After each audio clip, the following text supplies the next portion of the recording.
I raised my sister from the time she was 10 years old, sacrificing my youth so she could have a future. So when she invited me to her wedding, I thought I was there to celebrate our bond. Instead, I found my name card placed next to the swinging kitchen doors. The title printed under my name did not say Sister of the Bride, it said Servant. As my new extended family laughed at my humiliation, I realized this was not a celebration. It was an ambush. But they had no idea that the woman they were mocking held the power to destroy their entire empire. My name is Olivia. I am 33 years old, and to my family, I am just a struggling freelance bookkeeper who never quite made it. Before I continue this story, let me know where you are watching from in the comments below. Hit like and subscribe if you have ever had to smile through the pain of being underestimated by the people who should love you the most. Growing up, my parents were chasing their own ambitions, leaving me to raise my younger sister, Samantha. I worked 3 jobs to put food on our table while they attended networking events and cocktail parties. So when Samantha met Trey, a charismatic man from a wealthy real estate family, I was happy she had finally found security. Trey and his family exuded old money elegance. His sister Jasmine was a socialite, and his mother Renee was a formidable matriarch who commanded every room she entered. They were a powerful, affluent African-American family with deep roots in the city. I thought they would welcome Samantha with open arms. I was incredibly wrong. The wedding reception was held at the Oakwood Country Club, an exclusive estate that dripped with generational wealth. Valets in crisp white uniforms rushed to park a parade of luxury cars. Inside the grand ballroom, crystal chandeliers cast a golden glow over massive floral arrangements of imported white roses. The air smelled of expensive perfume and roasted prime rib. I had deliberately chosen a modest off-the-rack navy dress. I did not want to draw attention away from Samantha on her special day. I just wanted to sit quietly, watch my little sister enjoy her first dance, and go home. I walked past the head table draped in heavy silk and began scanning the place cards for my name. Table 1, Table 2, Table 3. Nothing. I kept walking, moving further away from the dance floor, past the ice sculptures and the champagne tower. I reached the very back of the room, right next to the swinging doors of the catering kitchen. Waiters were rushing past, carrying heavy trays of food, bumping into a small, wobbly card table shoved against the wall. There was a single name card on it. I picked it up. It read, Olivia, in a beautiful cursive font. But it was the word printed directly beneath my name that made my stomach drop. Servant. I stood there, holding the thick cardstock, the noise of the party suddenly fading into a dull roar. A sharp, mocking laugh pulled me back to reality. I turned to see Jasmine, Trey's sister, standing a few feet away with a group of her wealthy friends. Jasmine looked immaculate in a custom silk gown, holding a flute of champagne with her manicured fingers. "So this is the woman who raised our new bride, Jasmine," said loudly, ensuring her friends could hear. Her gaze swept up and down my simple navy dress, her lips curling into a sneer. "I guess it is fitting. Someone has to keep an eye on the kitchen staff." Trey's cousin, standing next to Jasmine, let out a loud, theatrical gasp of laughter. "Did she buy that dress at a discount store?" he whispered loudly. "I suppose she spent all her pennies just to get a cab here." They waited for me to cry. They wanted a reaction. They wanted the poor, pathetic sister to make a scene so they could justify their cruelty. But they did not know me. I did not shed a single tear. I calmly pulled my phone from my purse, opened the camera, and snapped a clear, well-lit photograph of the name card. In my actual line of work, documentation is everything. I placed the card back on the table. There was no reason to stay and give them the satisfaction of a fight.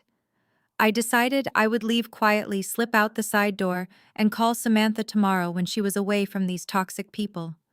She deserved a perfect wedding night untainted by drama.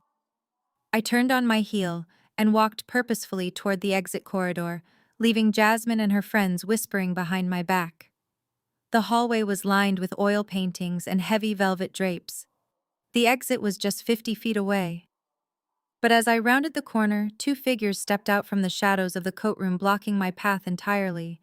It was Richard and Patricia, my parents. Richard's hand clamped down on my forearm like a vice. Before I could even register the shock, he yanked me backward into the dimly lit coat room. The heavy oak door clicked shut behind us, cutting off the faint sounds of the jazz band playing in the ballroom. The small space smelled of damp leather coats and the overpowering floral perfume my mother always wore when she was desperately trying to impress people with money. Richard stood blocking the door, his chest puffed out in a rented tuxedo that did not quite fit him right. Patricia stepped right into my personal space, her eyes wide with frantic anger. Her makeup was applied entirely too thick, a harsh mask meant to hide the years of failed business ventures. "Do not even think about causing a scene out there, Olivia," she hissed, her voice vibrating with suppressed rage. "You march right back into that dining room, you sit exactly where they put you, and you keep your mouth shut." I pulled my arm out of my father's grip, brushing my sleeve as if his touch had soiled the fabric. "You want me to sit in the kitchen," I said, keeping my voice dangerously low. "You saw that card. You saw what they called me. And your first instinct is to pull me into a dark closet and tell me to accept it like a good little peasant." Richard adjusted his silk tie, refusing to look me in the eye. "Do not be so dramatic," he muttered, shifting his weight. "It is a misunderstanding. Or maybe it is just a harmless joke from Trey's friends. Either way, Renee has invited half the commercial real estate board to this reception. Patricia and I are finally in a room with people who can fund our new luxury condo development project. We have been waiting years for an introduction like this. We are not going to let your bruised ego ruin our chances to network with old money." I stared at the two people who shared my DNA, feeling absolutely nothing but a profound, chilling disgust. "My bruised ego," I repeated, letting the words hang in the stifling air of the coat room. "That is what you call it, is what you—" Where was this desperate need to be involved in our lives 14 years ago? Patricia crossed her arms, defensive and cold. "We are not doing this right now, Olivia. This night is about the future, not the past." "Oh, we are absolutely doing this," I said, stepping closer, forcing her to look at me. "You do not get to play the concerned parents tonight, not when you walked out the door the week of Samantha's 10th birthday. You told us you needed a fresh start because the pressure of raising kids was stifling your potential. You left a 19-year-old girl with a stack of past-due utility bills, an empty refrigerator, and a traumatized child who cried for her mother every single night." I paused, letting the reality of those years hit them. I worked the graveyard shift at a 24-hour diner pouring coffee for truck drivers. I scrubbed floors at a corporate plaza before sunrise, and I juggled freelance bookkeeping in the afternoons just to keep the bank from taking the house. I fought the state social workers to keep Samantha out of the foster care system. I made sure she had a warm bed, hot meals, and a future. You sent a cheap birthday card once every 3 years with no return address. "You always exaggerate," Richard scoffed, checking his gold watch, a cheap counterfeit he bought to look the part tonight. "We knew you could handle it. You were always the overly responsible one. And look at Samantha now. She is marrying into the prestigious Crawford family. She is set for life. We are here to celebrate her immense success." "You are not here for Samantha," I shot back, my voice razor sharp. "You are here because Trey's family is swimming in cash and you want to catch the overflow. You do not care that his sister just humiliated me in public.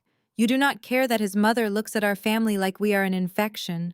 You are ready to sacrifice my dignity just so you can hand out your cheap business cards to Renee's wealthy friends." Patricia narrowed her eyes, her facade of maternal warmth completely vanishing, replaced by the selfish woman I knew all too well. "Listen to me, you ungrateful brat," she sneered. "You might have played house with Samantha when she was a kid, but she is entering high society now. She does not need a struggling nobody freelancer dragging her down. Trey is giving her a life you never could. So you will go back out there, you will sit in the servant section, and you will smile. If you walk out that door and cause a scandal, I swear to you, I will convince Samantha to cut you out of her life permanently." I looked at them. Really looked at them. They were small, greedy people clinging to the edge of a world they did not belong to. They thought they held all the cards. They thought my silence was born of weakness. They thought I was still that terrified 19-year-old girl. I smiled a cold, sharp expression that made Richard take a half step back. You do not have the power to cut me out of anything, I said softly. And if you think I am going to let a family of arrogant snobs treat me like the help while you stand by and applaud, you are more delusional than I thought. I turned my back on them, grabbed the heavy brass handle of the coatroom door, and pushed it open. The bright lights of the hallway hit my face. I was not going to sneak out the side door anymore. It was time to say goodbye to my sister properly. I walked back into the grand ballroom just as the jazz band stopped playing. The low murmur of hundreds of wealthy guests filled the cavernous space, while waiters quietly poured expensive champagne in preparation for the toasts.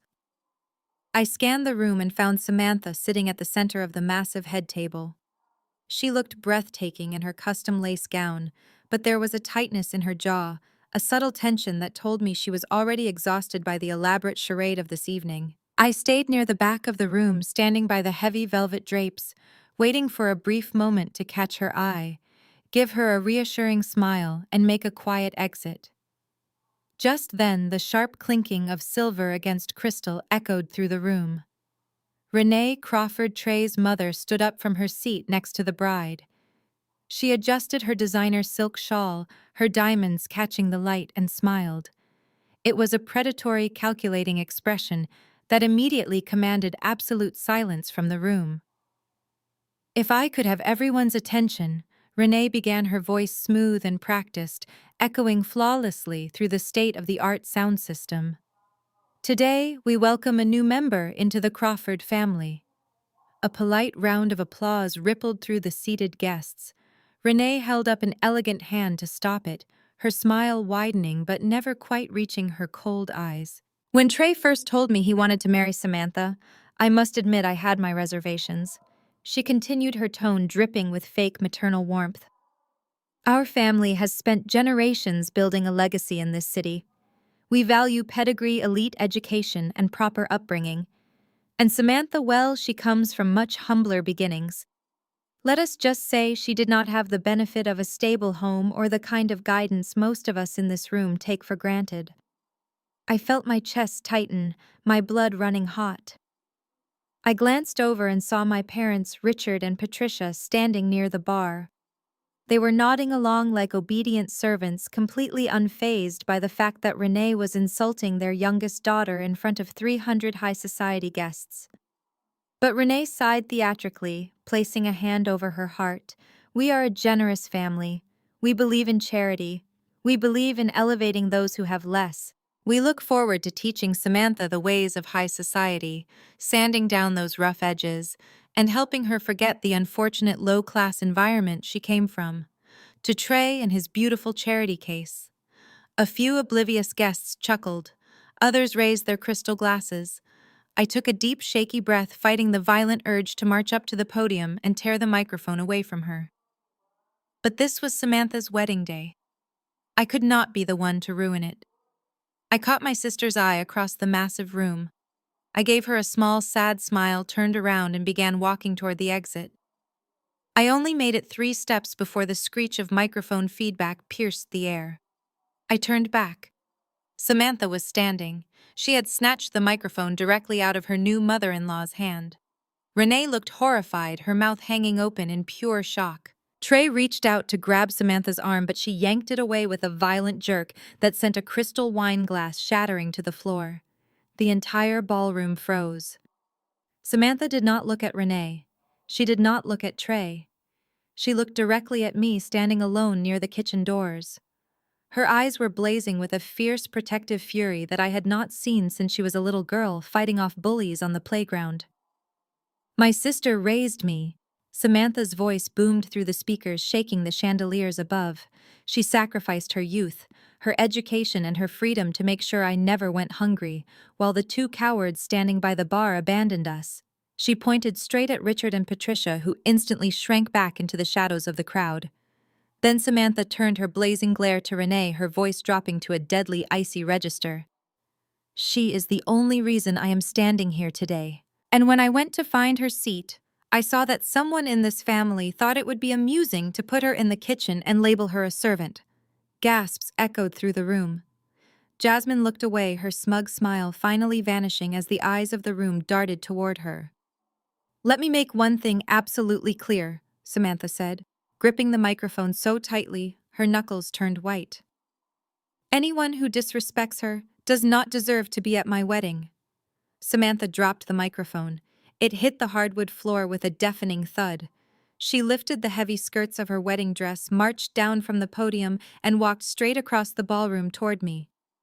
The crowd parted for her in stunned silence. When she reached me, she grabbed my hand, her grip trembling but resolute. "You are not leaving," she whispered fiercely. She pulled me all the way back to the head table.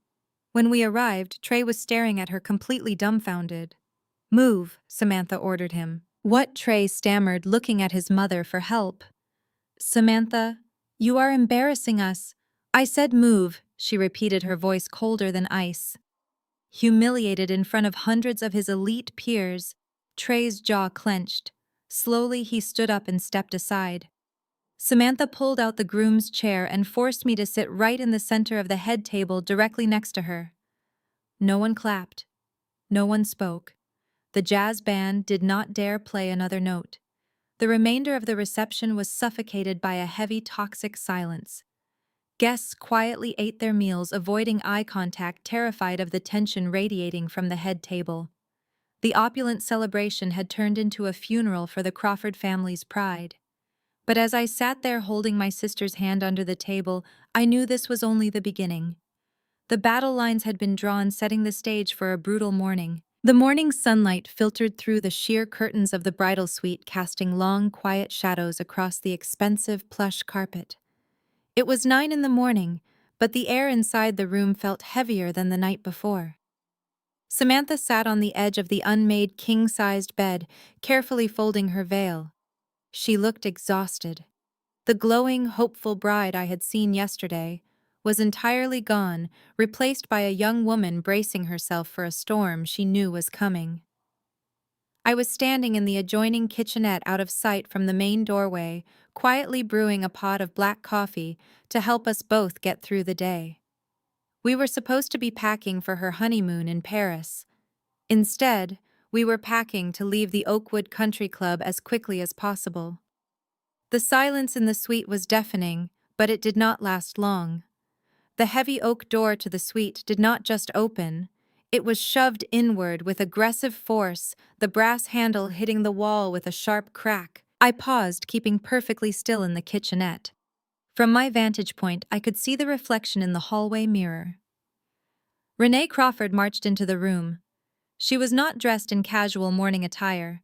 She wore a sharp-tailored black business suit, her hair pulled back into a severe style, looking as though she had arrived to execute a corporate hostile takeover. Trey walked in right behind her. He wore designer jeans and a dark sweater, but his posture was rigid. He kept his arms crossed over his chest, his jaw clenched pointedly, refusing to look at his new wife. Samantha stood up, clutching the delicate lace of her veil. "Trey," she said, her voice wavering slightly. "What is going on? I thought we were meeting downstairs for breakfast." "There will be no family breakfast today," Renee answered for him. Her voice was as cold as a marble floor.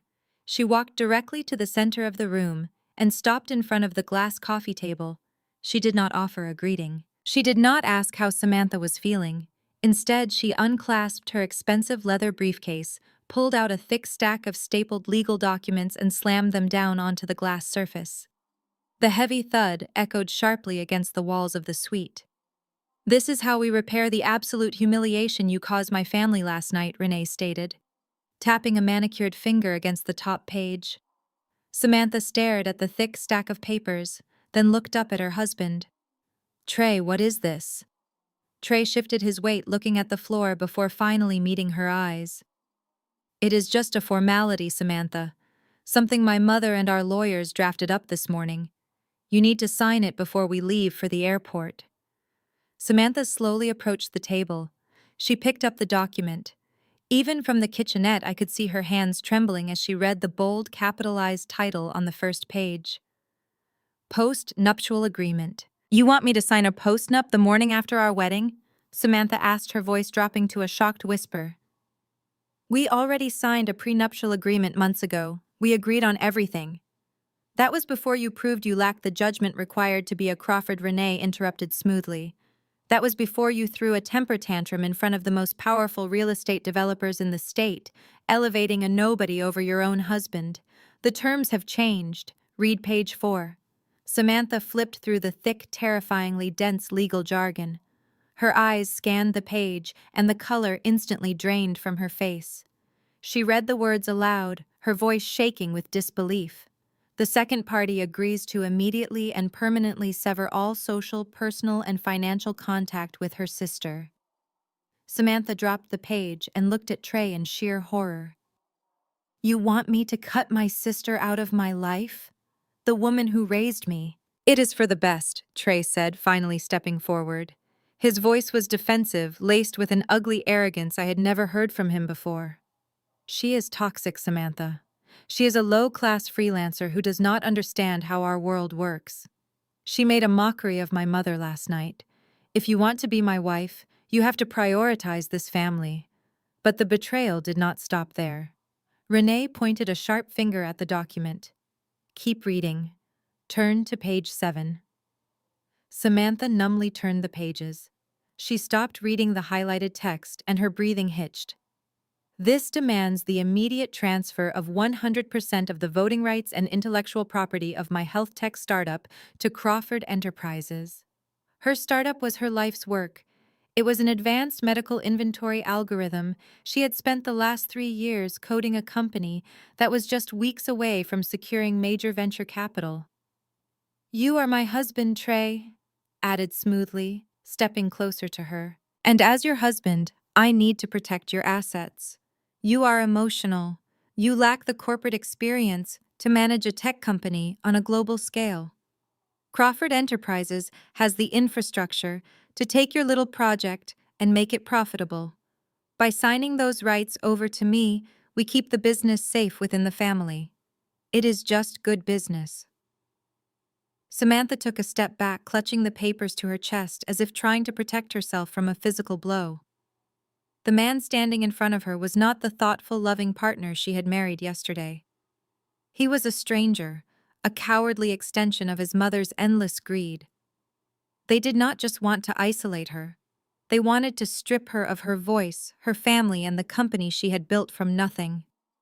The room fell into a suffocating, heavy silence as Samantha realized she was entirely trapped. She looked down at the pen Renee had placed next to the contract. That was when I gently placed my coffee mug on the granite counter and stepped out of the shadows of the kitchenette. I walked into the main room, my heels completely silent on the thick carpet.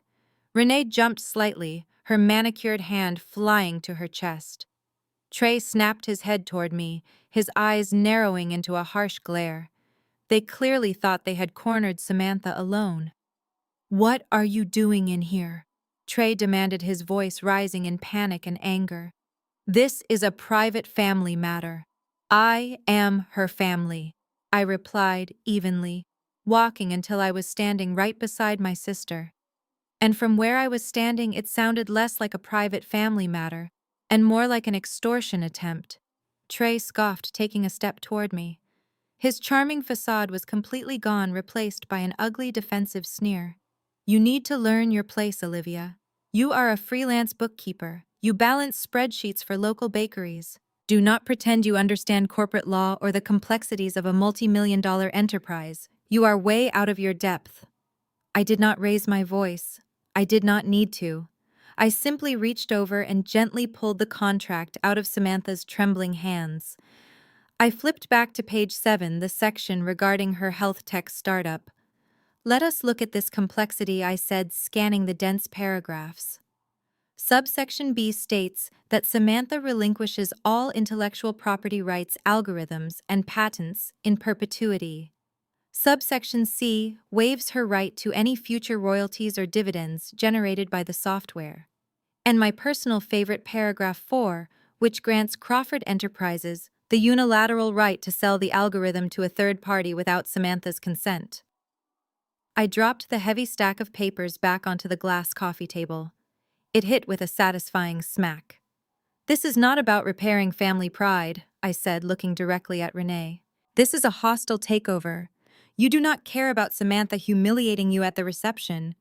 You care that she is sitting on a tech patent that is about to secure Series A funding. You want to strip her of her life's work and fold it into your own portfolio. Renee's face tightened, her eyes flashing with a sudden vicious panic. How dare you speak to me that way, she hissed. You have no idea what you are talking about. Trey, get her out of here. Trey lunged forward. He closed the distance between us in 2 long strides, stopping mere inches from my face. He was much taller than me, broad-shouldered and furious. He loomed over me, casting a dark shadow, trying to use his physical presence to force me into submission. You listen to me, you pathetic nobody. Trey growled, his voice a low, threatening rumble. You are going to pack your cheap bags, walk out of this hotel, and never speak to my wife again.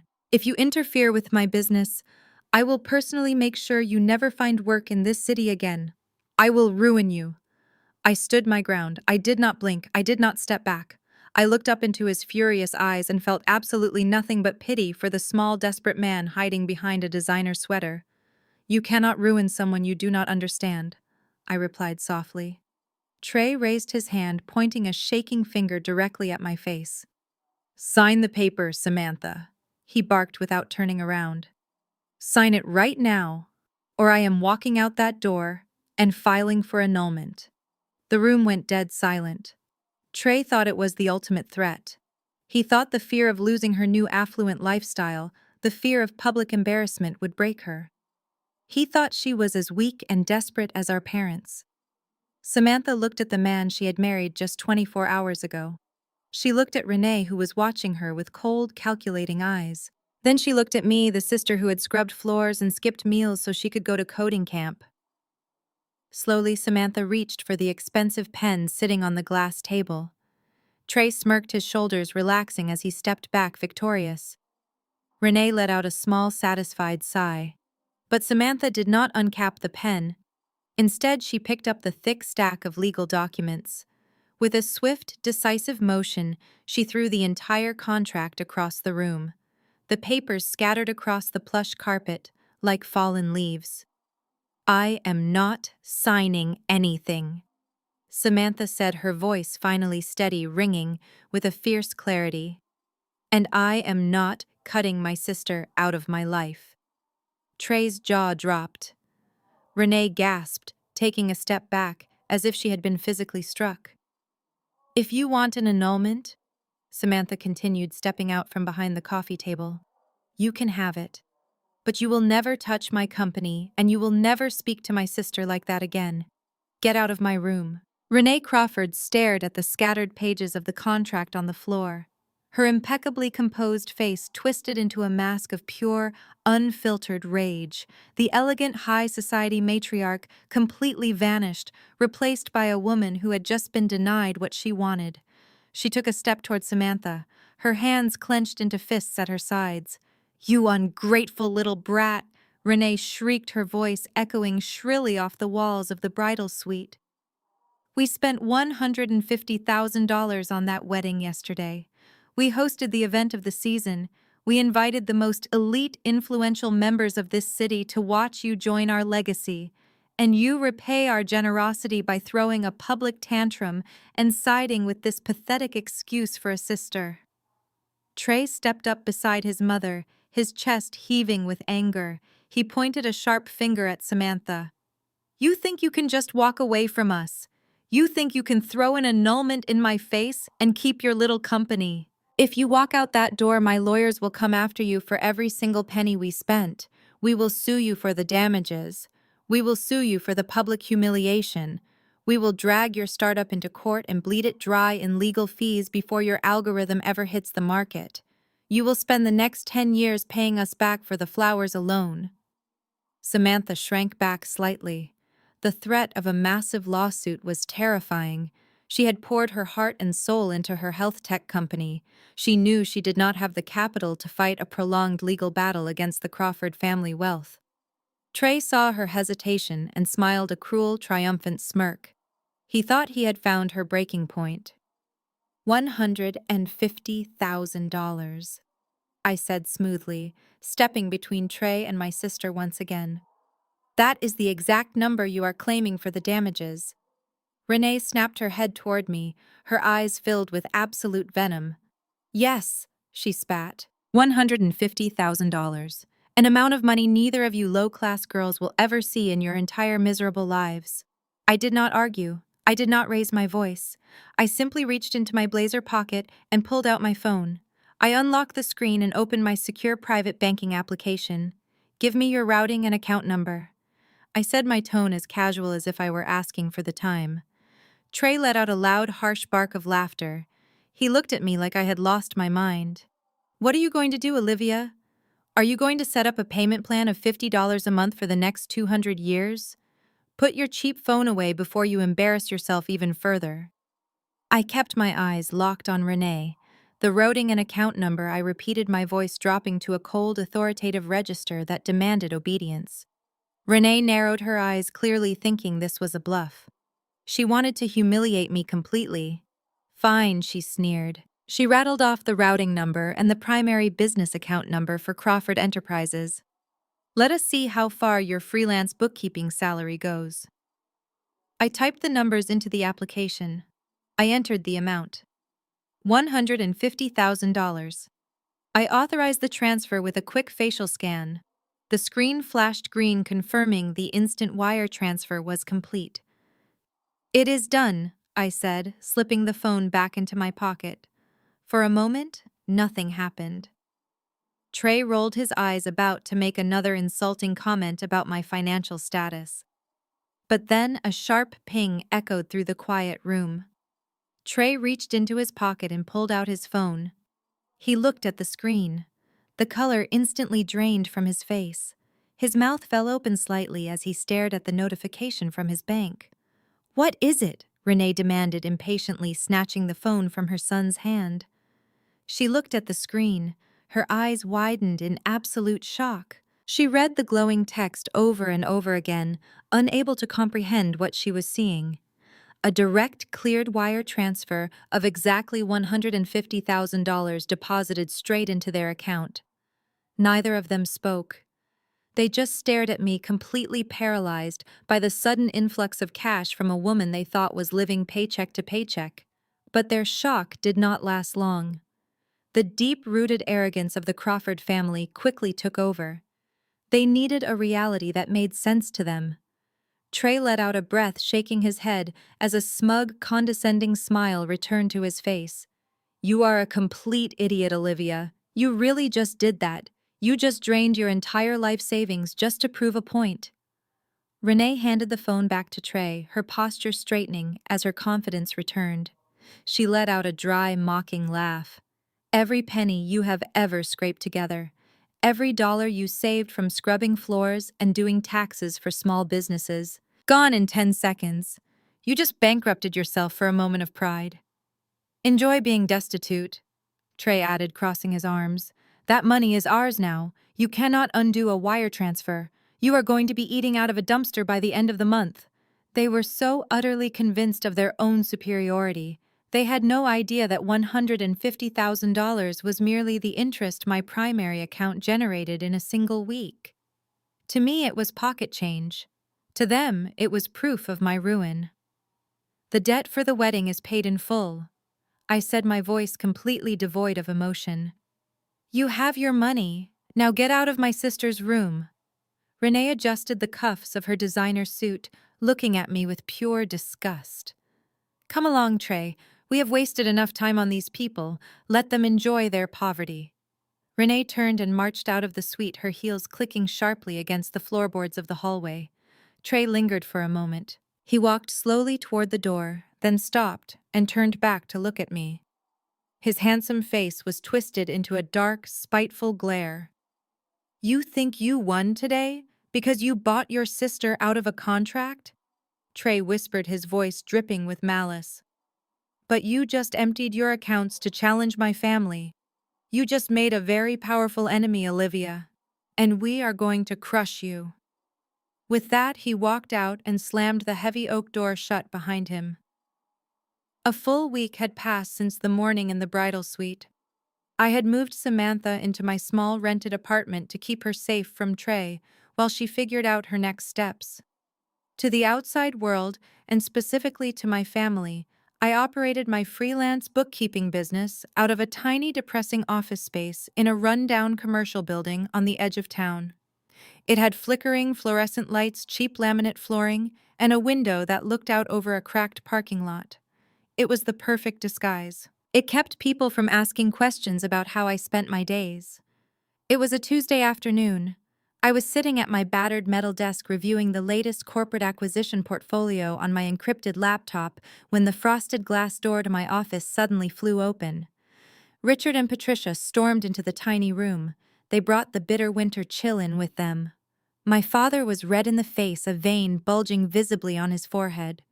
My mother looked completely disheveled, her usually perfect hair slightly frizzy, her designer coat hastily thrown over her shoulders. Richard did not even bother to close the door behind him. He marched straight up to my desk and slammed both of his hands down on the metal surface, making my coffee mug rattle loudly. "You ruined us!" He spat, his voice trembling with a volatile mixture of rage and panic. I calmly closed my laptop screen, folded my hands on the desk, and looked up at him. I did not flinch. "Good afternoon to you too, Richard," I said evenly. "To what do I owe this pleasant surprise?" "Do not play games with us," Patricia snapped, stepping up beside him. She pointed a shaking finger directly at my face. "Renee Crawford just called us. She canceled the consulting contract. She pulled all of her investors out of our luxury condo development project. We were supposed to close on the land tomorrow, and now the entire deal is dead." I leaned back in my cheap office chair. "And let me guess. Renee made it very clear that she was pulling the plug as a direct punishment for my behavior at the wedding." "Of course she did," Richard yelled, his face turning a deeper shade of purple. "She told us that any family associated with a disrespectful low-class instigator like you is not fit to do business with the Crawfords. She severed all ties immediately. Do you have any idea what you have cost us, Olivia? That contract was our golden ticket. We were finally going to be part of the elite circle in this city." I looked at the two of them. They were not mourning the destruction of their daughter's marriage. They were mourning the loss of a networking opportunity. They had fully intended to sell Samantha out to a toxic family just to get their names printed on a real estate brochure. "That sounds like a personal business failure," I replied smoothly. "I am not sure why you are bringing it to my bookkeeping office." Patricia slammed her expensive leather purse onto a metal filing cabinet. "You owe us," she hissed. "You cost us a $200,000 advance. You embarrassed us in front of the most important people in the state. And then you had the audacity to throw away your life savings just to make a petty point to Trey." Richard leaned closer, his breath smelling heavily of stale coffee and desperation. "We know about the wire transfer, Olivia. Renee told us you paid the wedding damages on the spot. We know you do not have that kind of money just sitting in a checking account. You obviously took out a massive personal loan or mortgaged whatever pathetic assets you have."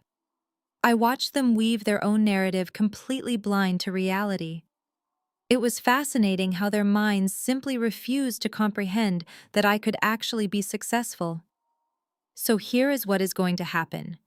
Richard continued, his tone shifting from angry to commanding. "You are going to go back to whatever bank approved that loan, and you are going to borrow another $200,000.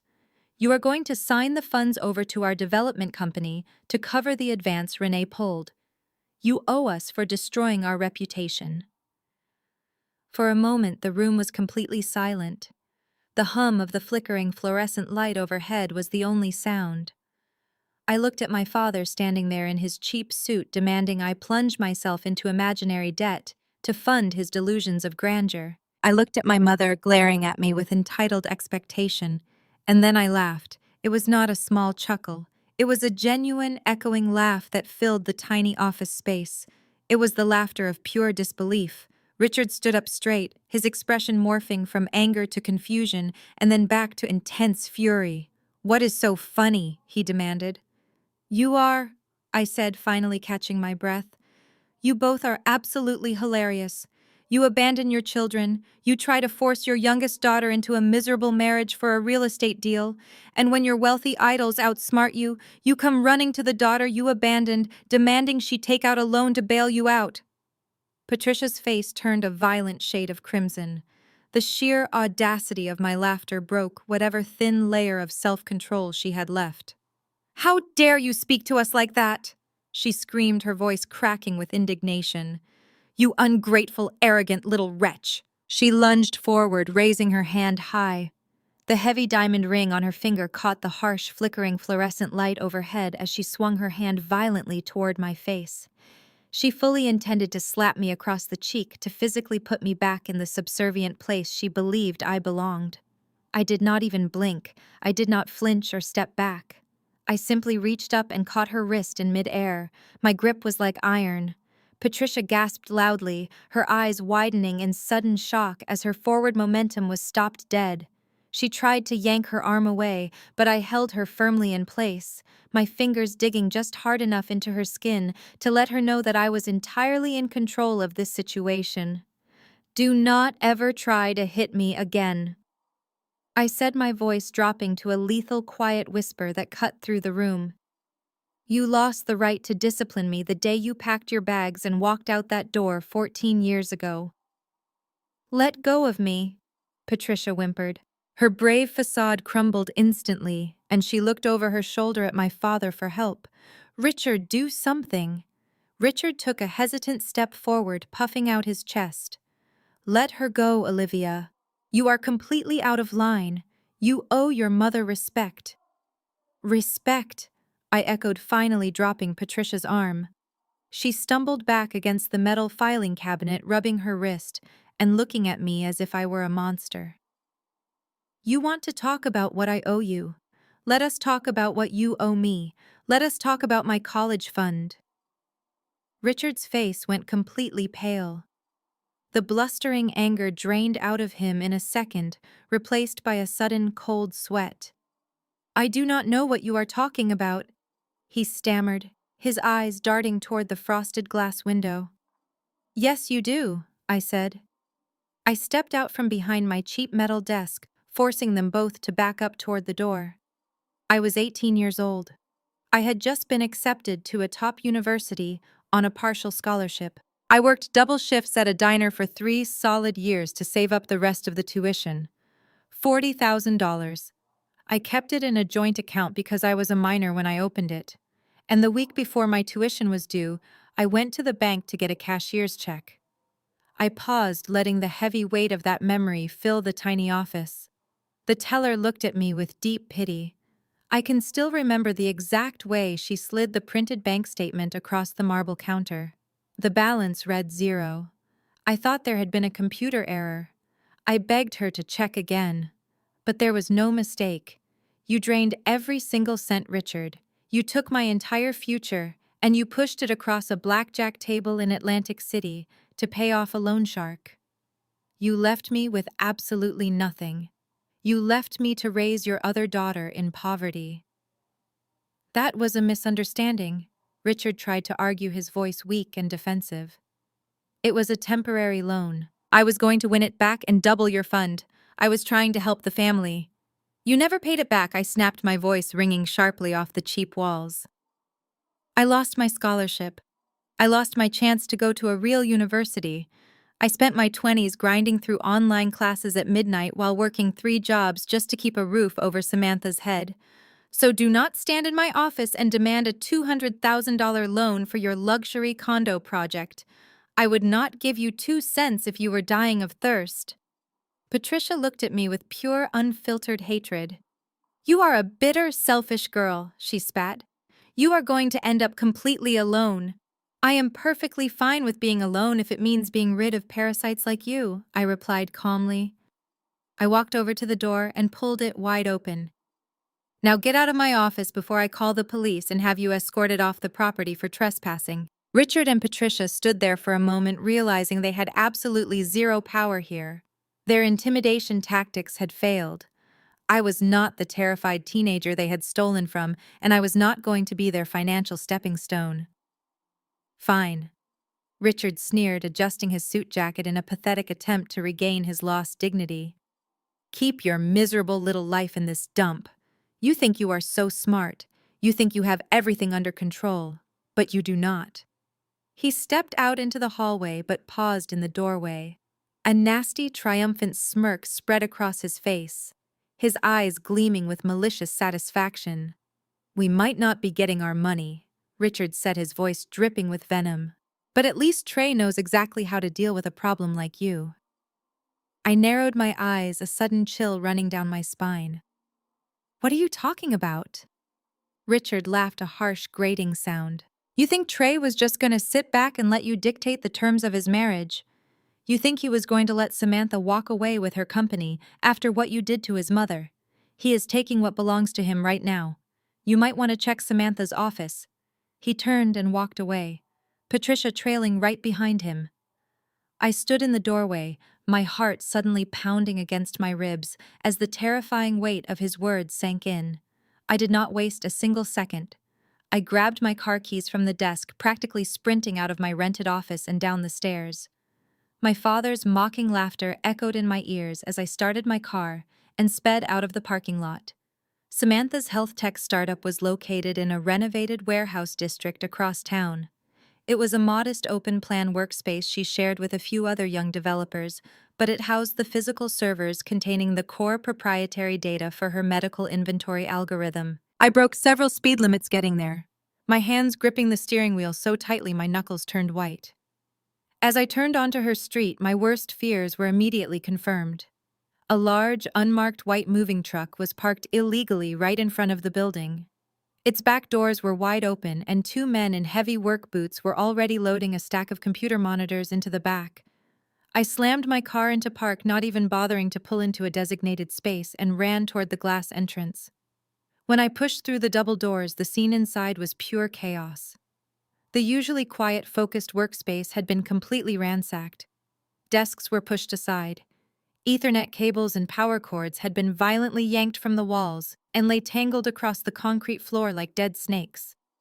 And standing in the center of the room, looking utterly devastated, was Samantha. She was crying, her face pale and streaked with tears, desperately trying to block a burly mover who was attempting to unhook a massive black server rack. Standing a few feet away, watching the destruction with an expression of supreme boredom, was Trey. He was dressed in another immaculate tailored suit, checking his expensive watch, while his lawyer, a sharp-looking man clutching a leather briefcase, stood faithfully by his side. Jasmine was there too, leaning against a concrete pillar, leisurely sipping an iced coffee as if she were watching a mildly entertaining reality television show. "What the hell is going on here?" I demanded, my voice cutting through the noise of scraping metal and heavy footsteps. Samantha turned to me, her eyes wide with panic. "Olivia, they are taking everything. The servers, the hard drives, the backups. I tried to stop them, but his lawyer said they have a legal right to confiscate the equipment." I marched directly up to Trey, placing myself solidly between him and my sister. "Tell these men to put the equipment down right now," I ordered. "You have absolutely no jurisdiction here. This company belongs to Samantha." Trey smirked, slipping his hands into his pockets. He looked entirely too pleased with himself. "Actually, Olivia, I have every right. You see, when Samantha and I got married on Saturday, our lives merged. Our assets merged. And yesterday morning, before all the ugly annulment talk began, Samantha used her debit card to pay the lease renewal for this server equipment." Trey gestured to his lawyer, who smoothly pulled a piece of paper from his briefcase and held it up. The lawyer spoke in a flat, mechanical tone. "The debit card used for the transaction is linked to an account that received a direct deposit from Mr. Crawford's personal trust last week to cover wedding expenses. Because joint marital funds were utilized to maintain this equipment, the servers and their contents are now classified as joint marital property under state law." Trey took a step forward, his smirk widening into a vicious grin. "I am just liquidating my half of the assets. Consider it a down payment for the emotional distress and public humiliation my family suffered yesterday. Tell your guys to keep moving those racks," he yelled over my shoulder to the movers. "Trey, please." Samantha begged, her voice breaking. She stepped out from behind me, her hands clasped together in pure desperation. The cloud backups have not synced the latest algorithm update. The entire proprietary code for the new medical inventory system is entirely on those local drives. If you take those servers and wipe them, I lose 3 months of coding.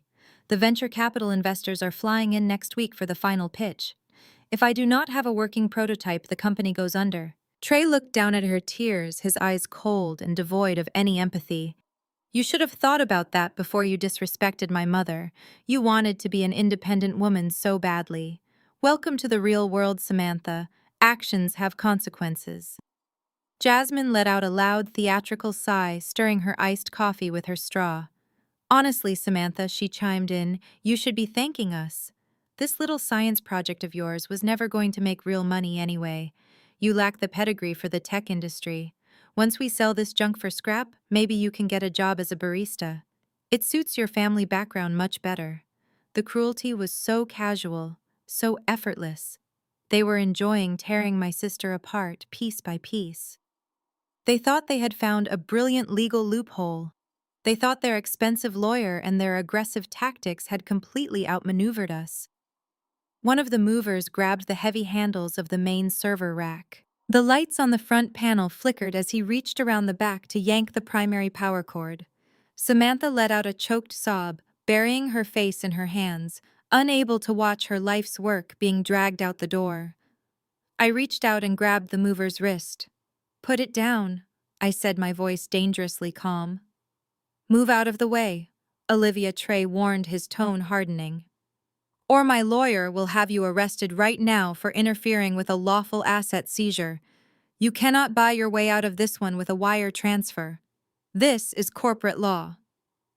I let go of the mover's wrist and turned to fully face Trey and his lawyer. They thought they understood corporate law, but they were about to find out that I did not just understand the law.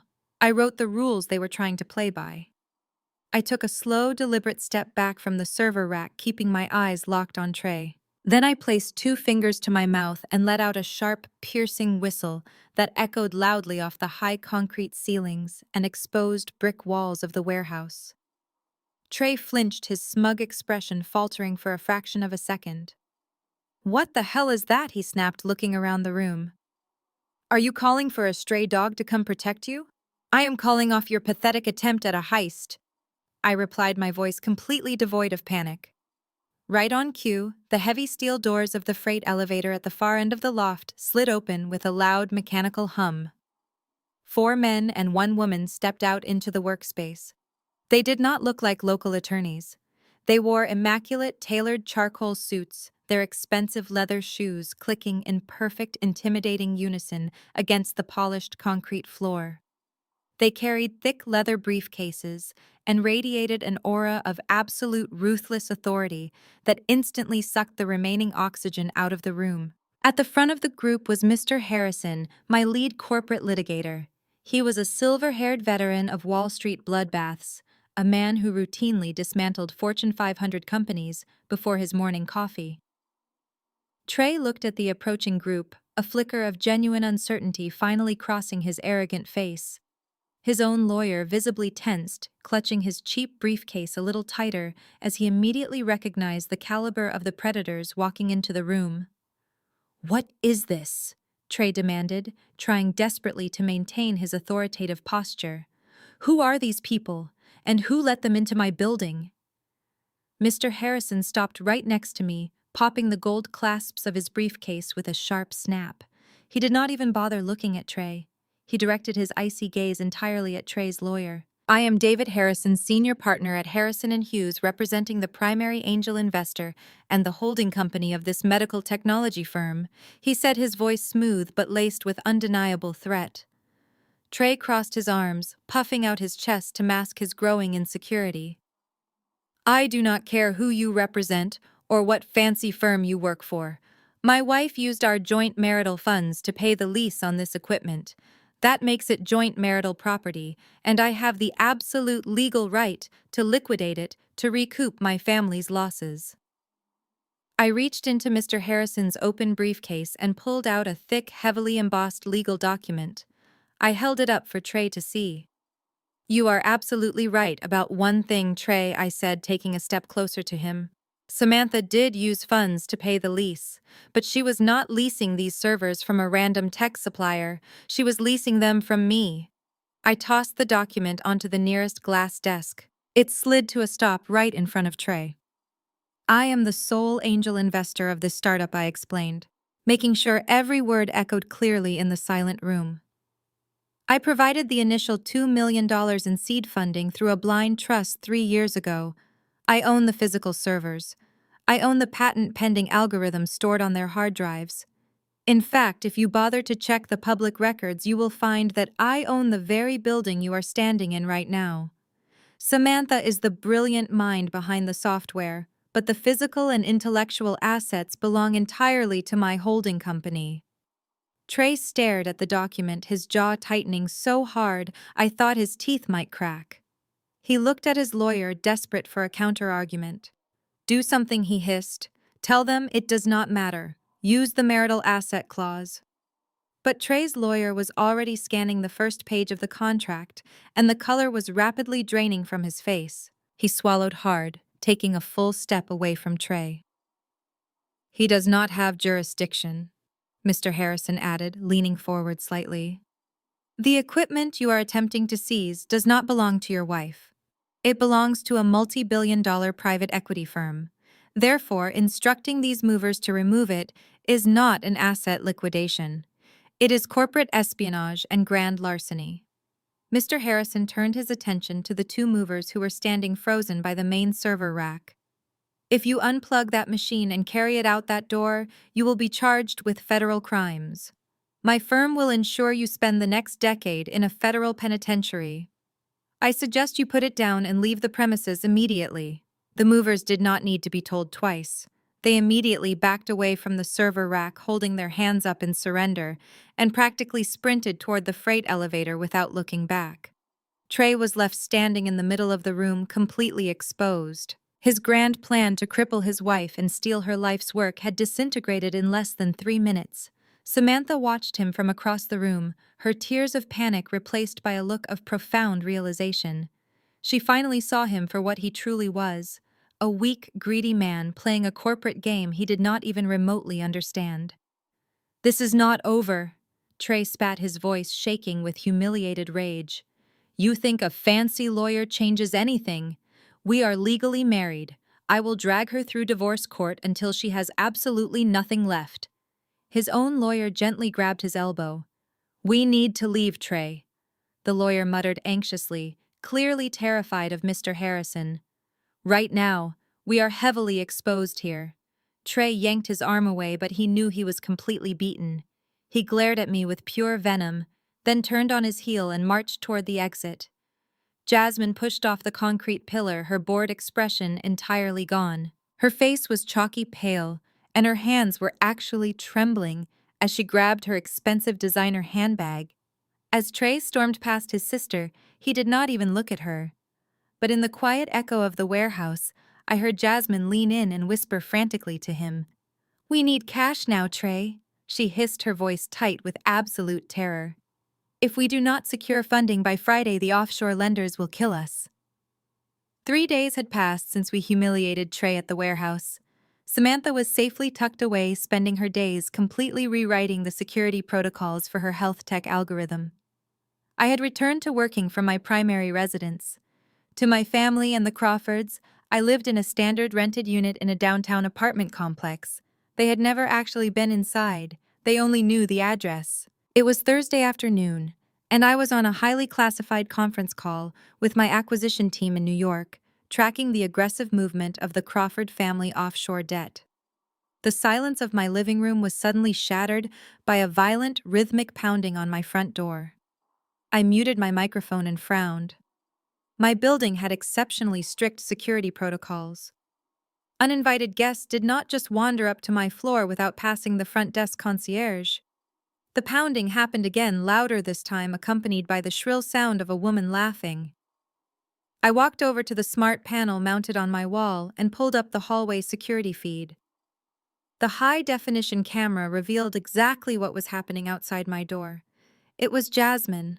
She was not alone. She had brought 3 of her closest friends, all of whom were dressed in flashy designer streetwear. 2 of them were holding up expensive smartphones attached to bright, glaring ring lights capturing every single angle of the hallway. Jasmine was standing front and center, wearing oversized luxury sunglasses indoors, holding a crisp white piece of paper in her manicured hand. I pulled out my own phone and quickly opened the social media application. It took me less than 5 seconds to find Jasmine's profile. She was broadcasting live to over 200,000 followers. "Hey everyone!" Jasmine purred into the camera, tossing her hair over her shoulder. "So, a lot of you have been asking about the absolute disaster that happened at my brother's wedding last weekend. You guys know my family does not tolerate disrespect. We believe in karma. But sometimes karma needs a little financial push." She turned the camera around to face my heavy mahogany front door. "Do you guys remember that toxic low-class sister who tried to ruin everything? Well, she lives right here in this sad little building. And guess what? My mother made a few phone calls this morning and Crawford Enterprises just purchased this entire property in cash." Her friends squealed in perfectly rehearsed unison, hyping her up for the live audience. And as the new landlord's Jasmine continued stepping right up to my door, "We have a zero-tolerance policy for trash. We are officially evicting her." She raised her fist and pounded on the door again. "Open up, Olivia!" she yelled, making sure her voice projected clearly for her viewers. "We know you are in there hiding. Grab your cheap clothes, pack up your discount store makeup, and get out of my building. Your lease is officially terminated." I stood on the other side of the door listening to her perform. It was a spectacular display of absolute delusion. Jasmine was literally faking a multi-million-dollar real estate acquisition just to gain social media clout and terrorize me. But remembering what I had heard her whisper to Trey at the warehouse, I knew exactly why she was doing this. It was not just about petty revenge. It was about projecting wealth. The Crawfords were drowning in massive debt, terrified of their offshore lenders. Jasmine desperately needed her followers and any watching investors to believe her family was still buying up city blocks. She bent down and violently shoved the white piece of paper under the gap of my door. I looked down at the polished floor. I slowly reached down and picked it up. It was a printed eviction notice. The forgery was laughably bad. It was typed in a basic computer font, lacked any official court stamps, and cited non-existent state housing codes. She had probably printed it in her mother's home office an hour ago. "Look at this!" Jasmine laughed on the live stream, pointing the camera at the bottom of the door. "She will not even answer. She is probably sitting on her thrift store couch crying right now." "Listen to me, Olivia. You have exactly 10 minutes to bring your pathetic bags out here, or I am calling the building superintendent to drag you out by your hair. We own you." Her friends giggled, reading the comments flooding into the live stream. "Everyone in the chat is dragging her," Jasmine, one of the girls, squealed. "They are saying you are an absolute queen for doing this." Jasmine smirked, clearly intoxicated by the digital validation. "That is right. Nobody crosses the Crawford family and gets away with it. We always win." 10 minutes. Olivia. The clock is ticking. I stared at the piece of paper in my hand. I could have ignored her. I could have let her scream in the hallway until she got tired and went away. But Jasmine had made a critical mistake. She had brought a live audience to my doorstep, fully expecting to broadcast my absolute humiliation to the world. She wanted a show. I decided it was time to give her one. I ended my corporate conference call, smoothed down the front of my tailored blazer, and reached for the brass handle of my front door. I turned the brass handle and pulled the heavy door inward. The bright glare of their ring lights hit my face immediately, temporarily blinding me. Jasmine had a triumphant smirk plastered across her lips, fully prepared to capture my total devastation on camera. She expected to see me in sweatpants, crying, begging for a few more days to pack my miserable life into cardboard boxes. Instead, her smile faltered the second her eyes adjusted. I was wearing a pristine charcoal gray Tom Ford power suit, perfectly tailored to my frame, paired with a silk blouse and diamond stud earrings. I looked like I was about to walk into a Fortune 500 boardroom, not a thrift store. Her influencer friends lowered their phones for a fraction of a second, visibly confused by the stark contrast between the pathetic narrative Jasmine had spun and the reality standing right in front of them. Even the live chat on their screens seemed to slow down as thousands of viewers tried to process why the supposed broke sister looked like a billionaire CEO. But Jasmine was desperate. She had over 200,000 people watching her every move. She could not back down now without looking like a complete fool. "What are you wearing?" Jasmine scoffed, taking an aggressive step forward. "Did you rent that suit to pretend you are not getting evicted? Move out of the way." Before I could even respond, she pushed her shoulder violently past mine and barged right into my apartment. Her friends scrambled in right behind her, holding their cameras high to capture every angle of my private sanctuary. As they flooded into the entryway, they stopped dead in their tracks. They were expecting a cramped, run-down studio. Instead, they were standing in the foyer of a sprawling luxury residence with floor-to-ceiling windows overlooking the city skyline, imported Italian marble floors, and custom minimalist art hanging on the walls. "This cannot be right," one of her friends muttered, panning her camera across the massive living room. Jasmine ignored her, marching straight toward my hall closet, her heels clicking loudly and obnoxiously on the hardwood floor. "Where are your cheap garbage bags?" she demanded, throwing the custom wooden doors open. "I promised my followers I was going to throw your junk out onto the street, and I always deliver." I did not raise my voice. I did not try to physically stop her. I did not even close the front door.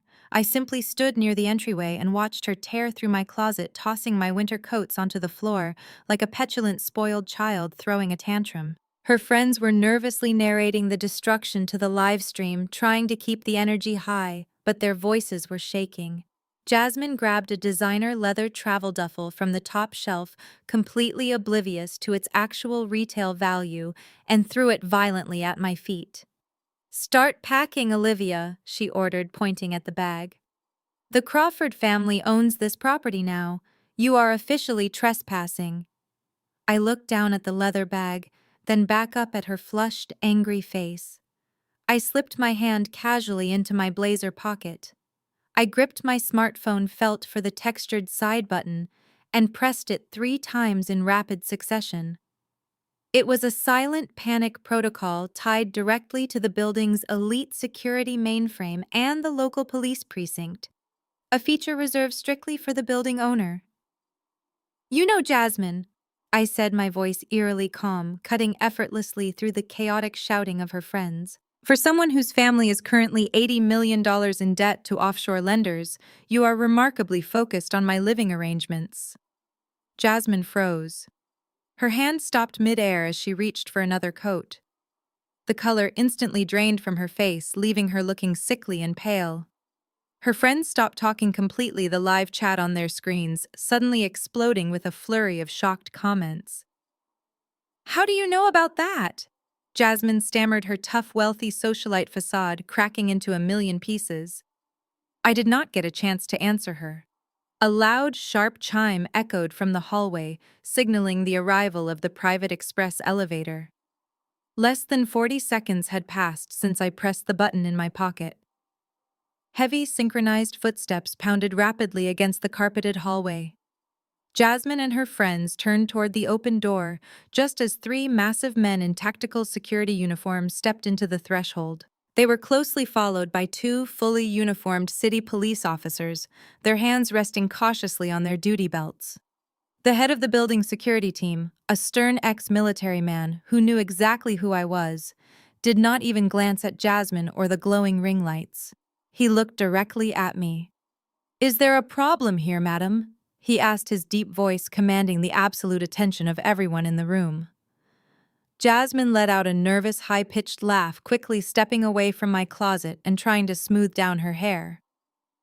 "Officers, thank goodness you are here," she said, immediately putting on her best innocent victim voice for her live stream. "We are the new property owners, and we are trying to evict a hostile tenant who refuses to leave." She pointed a manicured finger right at my chest. "Please remove her from our building." The two police officers stepped fully into the apartment, scanning the mess Jasmine had made on the floor. They looked at the fake eviction notice still crumpled by the door, then turned their gaze toward the security chief, waiting for his cue. The older of the two police officers, a seasoned precinct captain with silver hair at his temples, slowly reached down and picked up the crumpled paper from the floor. He unfolded it, adjusting his duty belt as he scanned the poorly typed words. Jasmine immediately puffed out her chest, crossing her arms with a smug, victorious smile. She looked directly into her friend's camera lens, making sure her followers saw her commanding the room.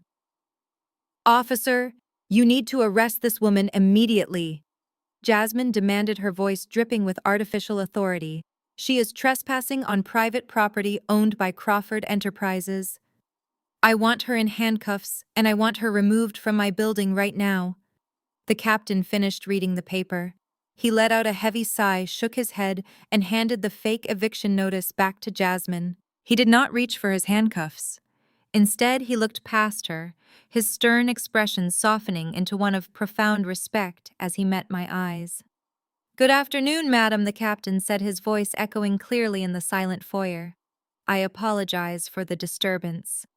We received the silent alarm directly from the master security terminal. Jasmine's smug smile vanished.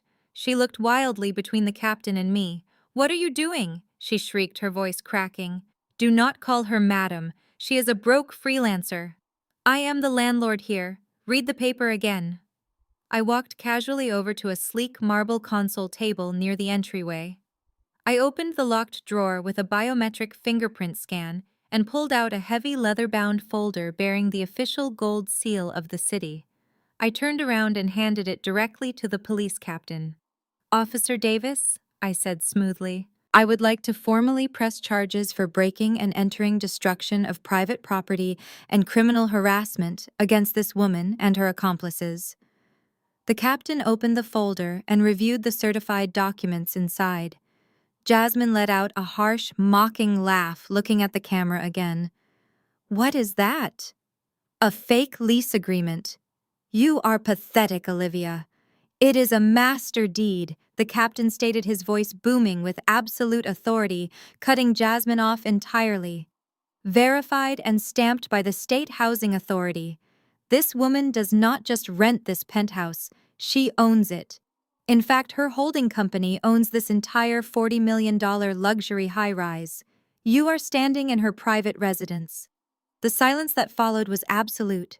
The only sound was the faint, rapid pinging of the live stream chat moving at lightning speed on the glowing phone screens. Jasmine's friend stared at the police officer in pure, unfiltered horror. The camera lenses slowly drifted away from me and focused entirely on Jasmine. Jasmine looked like she had been struck by lightning. Her mouth opened and closed, but no words came out. The blood drained completely from her face, leaving her looking physically ill. She took a stumbling step backward, nearly tripping over the designer bag she had thrown on the floor moments ago. "No," Jasmine gasped, her eyes darting around the massive, luxurious apartment as reality finally crashed down on her. "That is impossible. My mother said we bought it. My mother said we owned her." "Your mother lied to you," I replied coldly. "And you were foolish enough to broadcast your own felony to 200,000 people." Officer Davis did not hesitate. He signaled to his partner and the private security team. The officers moved in swiftly, grabbed their phones, and shut down that broadcast the captain ordered. Before Jasmine could even process what was happening, Officer Davis grabbed her wrist, spun her around, and slammed her hands behind her back. The sharp metallic click of handcuffs echoed through the foyer. It was the loudest sound in the room. "Wait! Stop!" Jasmine screamed, her wealthy socialite persona completely shattering. She thrashed against the officer's grip, tears of genuine panic streaming down her face, ruining her perfect makeup. "You cannot do this! Do you know who my family is? Let me go! Turn the cameras off! Turn them off!" Her friends were too paralyzed by fear to move, so the security chief stepped forward and snatched the phones directly out of their hands, ending the live stream abruptly. But the damage was already done.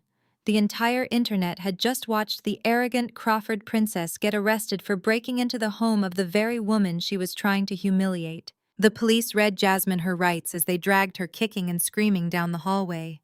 Her friends were detained and marched out right behind her. Their heads hung in absolute shame. Within minutes, the luxurious apartment was completely quiet once again. I walked over to the floor and picked up the designer travel bag she had thrown. My phone began to buzz incessantly on the marble table. The social media fallout was instantaneous. The Crawford name was trending globally, but not as a symbol of power. They were being mercilessly mocked, torn apart by the internet as complete frauds. The digital destruction of Jasmine was thorough and brutal.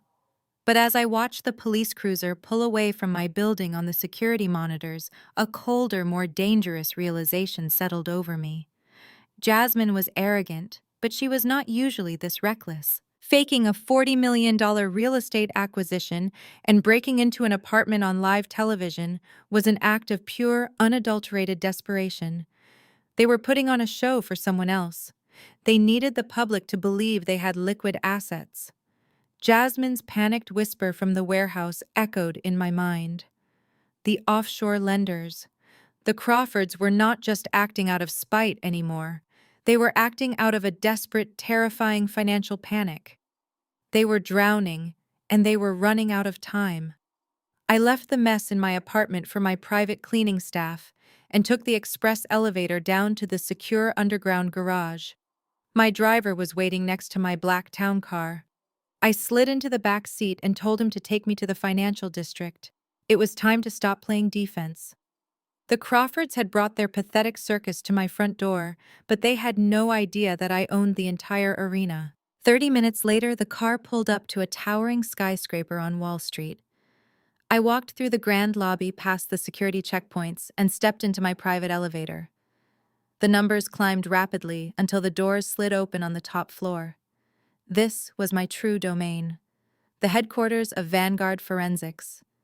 The office was a massive expanse of floor-to-ceiling glass, sleek black steel and polished concrete. It did not look like a traditional accounting firm because we did not do traditional accounting. We were a ruthless financial forensics and debt acquisition firm. We specialized in hunting down corrupt corporations, exposing their toxic liabilities, and acquiring their distressed debt for pennies on the dollar. When a corrupt family empire finally collapsed, we were the ones who owned the rubble. I walked past rows of top-tier financial analysts and forensic accountants who were quietly dismantling corporate balance sheets on massive dual monitors. I did not stop until I reached my corner office. I dropped my bag on the desk, pressed a button on my secure intercom, and summoned my lead forensic analyst, a brilliant numbers expert named Daniel. Less than a minute later, Daniel walked in carrying a secure tablet. "Good afternoon, Olivia," he said, taking a seat across from my massive glass desk. "What is the target today?" I pulled up the basic public profile of Crawford Enterprises on my monitor and turned it toward him. "The Crawford family," I said, my voice completely devoid of warmth. "I want you to tear into their finances. I do not want the sanitized public records they show their investors. I want the deep offshore accounts. I want to see every hidden liability, every leveraged asset, and every overdue loan." Daniel adjusted his glasses, scanning the basic corporate structure on the screen. "They are a legacy real estate firm," he noted. "They project a very healthy cash flow. Are we looking for something specific?" "Jasmine mentioned offshore lenders this morning," I replied, leaning back in my leather chair. And she was terrified. People who are genuinely wealthy do not panic about cash flow unless they are leveraged beyond their means. Dig into their subsidiary holding companies. Find out who they actually owe money to. Daniel nodded, a sharp predatory smile crossing his face. "Understood. I will put the entire floor on it. Give me 4 hours." He walked out of my office, and the machine of Vanguard Forensics roared to life. For the next few hours, my team utilized advanced data scraping algorithms, cross-referenced international wire transfers, and pulled obscure property deeds from overseas registries. They were hunting, and they were the best in the world at what they did. By the time the sun began to set over the New York skyline, casting a fiery orange glow through my office windows, Daniel returned. He did not look like a man who had just analyzed a healthy company. He looked like he had just uncovered a crime scene. He closed my office door, walked over to the interactive glass wall panel, and synced his tablet. A massive, complex web of corporate logos and red lines illuminated the glass. "It is worse than you thought," Daniel said, stepping back to let me absorb the sheer scale of the mess. "Crawford Enterprises is not a real estate empire. It is a labyrinth of shell companies designed to hide catastrophic losses." I stood up and walked over to the glass wall. "Explain it to me," I said. Daniel pointed to a cluster of nodes at the center of the web. "They have been buying up commercial properties for the last 10 years, but they never actually pay down the principal. Instead, they use the artificially inflated value of those properties as collateral to take out massive loans from offshore private equity groups. They take that loan money, funnel it through these 6 shell companies in the Cayman Islands, and then pay it back to themselves as corporate dividends to maintain their wealthy lifestyle." I crossed my arms, tracing the red lines connecting the fake companies. "It is a corporate Ponzi scheme," I murmured. "They are using new debt to pay the interest on the old debt while skimming off the top to buy designer suits and luxury cars." "Exactly," Daniel confirmed. "But the music is about to stop. Their primary offshore lender just realized the collateral properties are virtually worthless. The lender issued a margin call last week." I looked at Daniel, my heart beating with a cold, calculated rhythm. "How much do they owe?" $80 million, Daniel said grimly. "And the debt is currently in default. $80 million. I repeated the number slowly, letting the sheer magnitude of their failure sink into the quiet atmosphere of my office. "They are $80 million in the hole and they are defaulting." "Yes," Daniel said, his expression grim as he tapped another command onto his tablet. "And these offshore lenders are not your standard commercial banks. They are highly aggressive private equity groups known for hostile asset stripping. When you default on them, they do not just take your properties, they freeze your accounts, seize your personal assets, and destroy your legacy overnight. The Crawfords are staring down the barrel of total financial annihilation." I stood up and walked over to the floor-to-ceiling window, looking down at the bustling streets of Manhattan. The pieces were finally snapping together. The arrogant posturing, the rush to force Samantha into signing that post-nuptial agreement, the desperate attempt to steal the servers from the warehouse, and Jasmine's unhinged fake eviction stunt. It was not just petty cruelty or standard upper-class snobbery.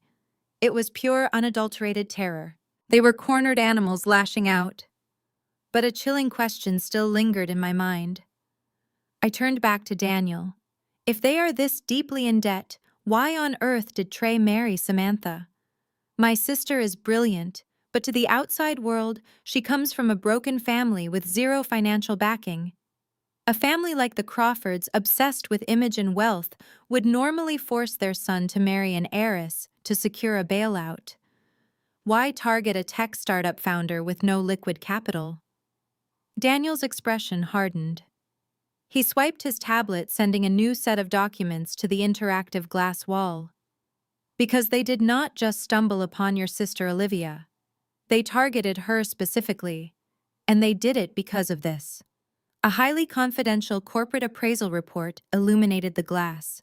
The logo at the top belonged to a shadowy valuation firm, often used for under-the-table corporate acquisitions. 6 months ago, right around the time Trey first met Samantha at that tech incubator networking event, Crawford Enterprises commissioned a secret appraisal of her health tech algorithm, Daniel explained, pointing to the highlighted figures on the screen. They had one of their tech consultants review her public patent filings and beta testing data.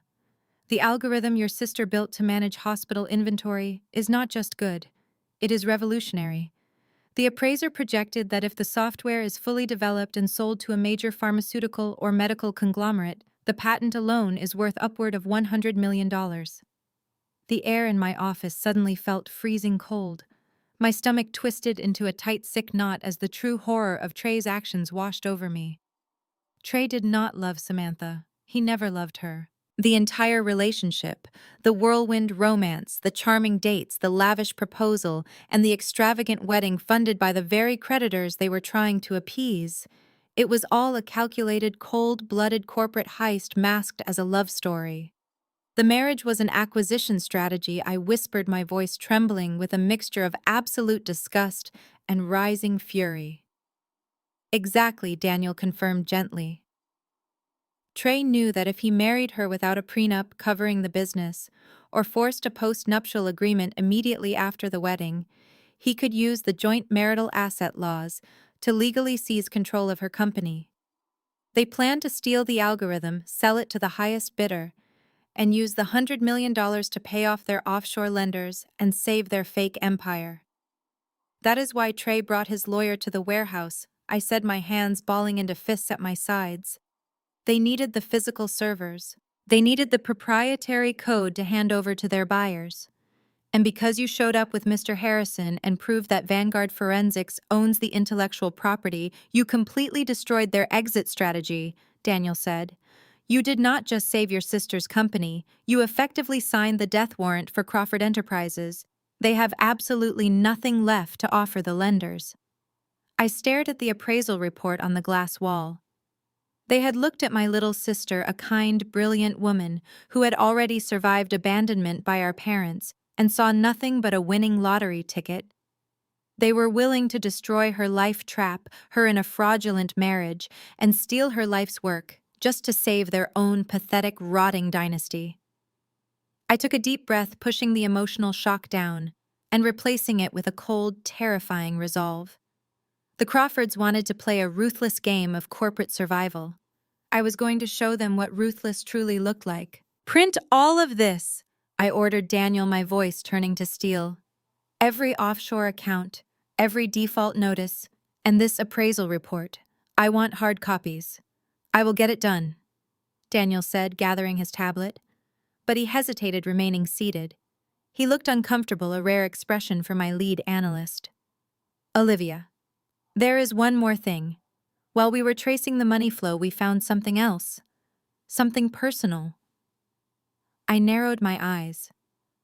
What is it? It is about Trey, Daniel said softly. We found a secondary domestic account hidden under a dummy corporation.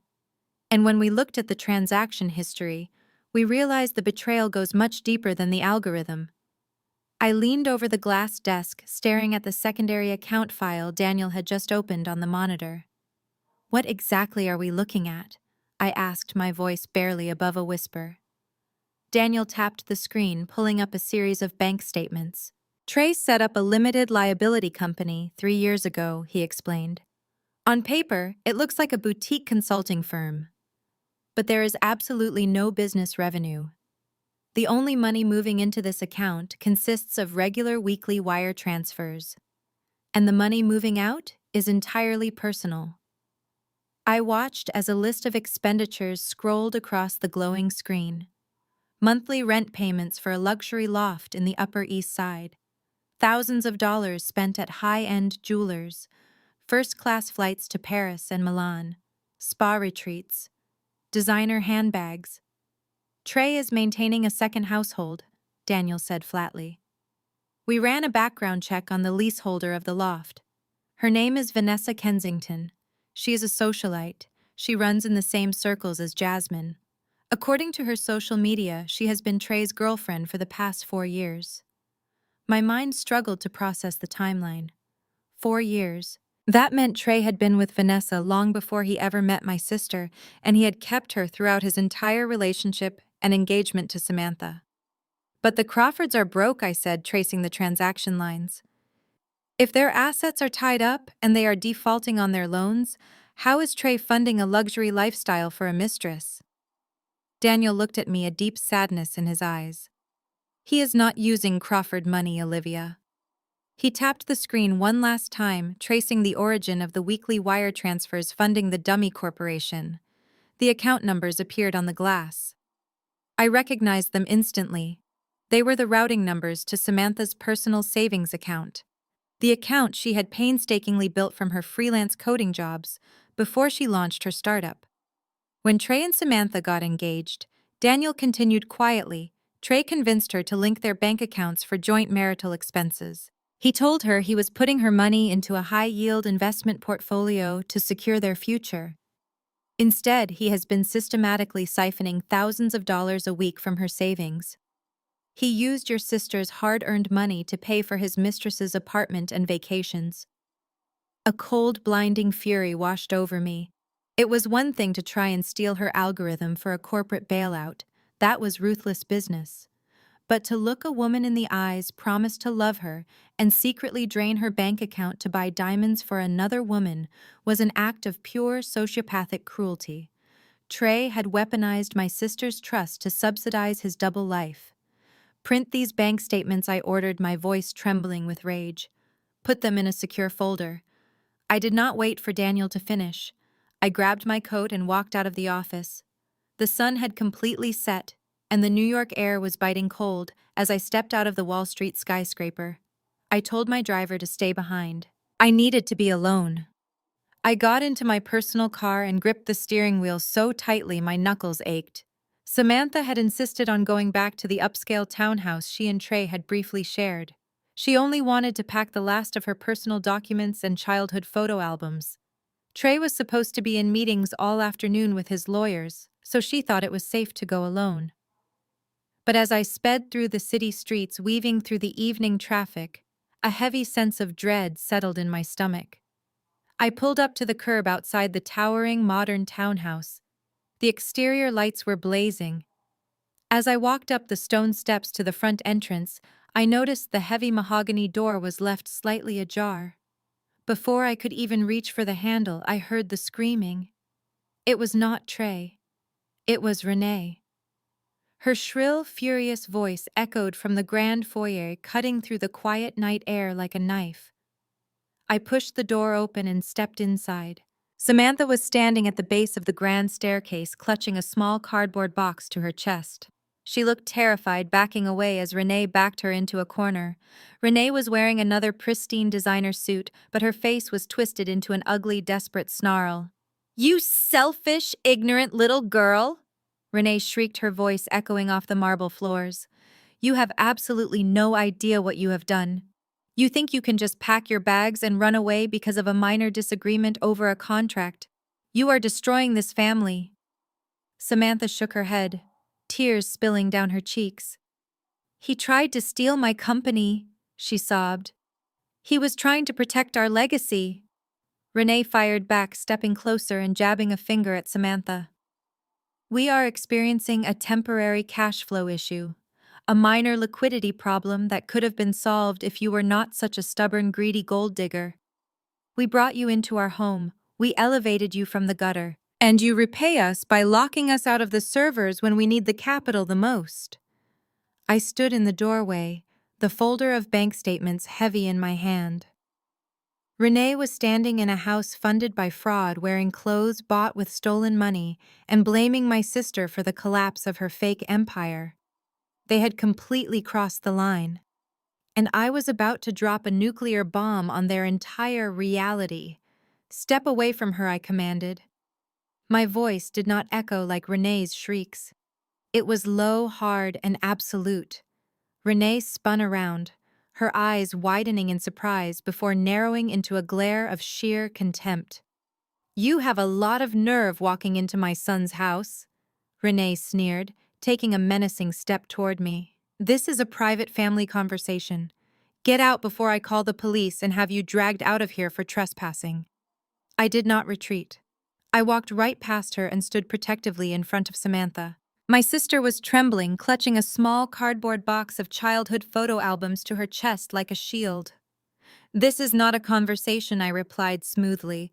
"It is an interrogation led by a desperate woman whose bank accounts are currently frozen by offshore lenders." Renee flinched as if I had been the one to slap her. Before she could unleash another scream, the heavy footsteps of designer leather shoes echoed from the hallway. Trey strode into the grand foyer, loosening his silk tie. He had just returned from what was supposed to be a strategy meeting with his lawyers. He froze the second he saw me standing there. "What is she doing here?" Trey demanded, his handsome face twisting into an ugly scowl as he glared at Samantha.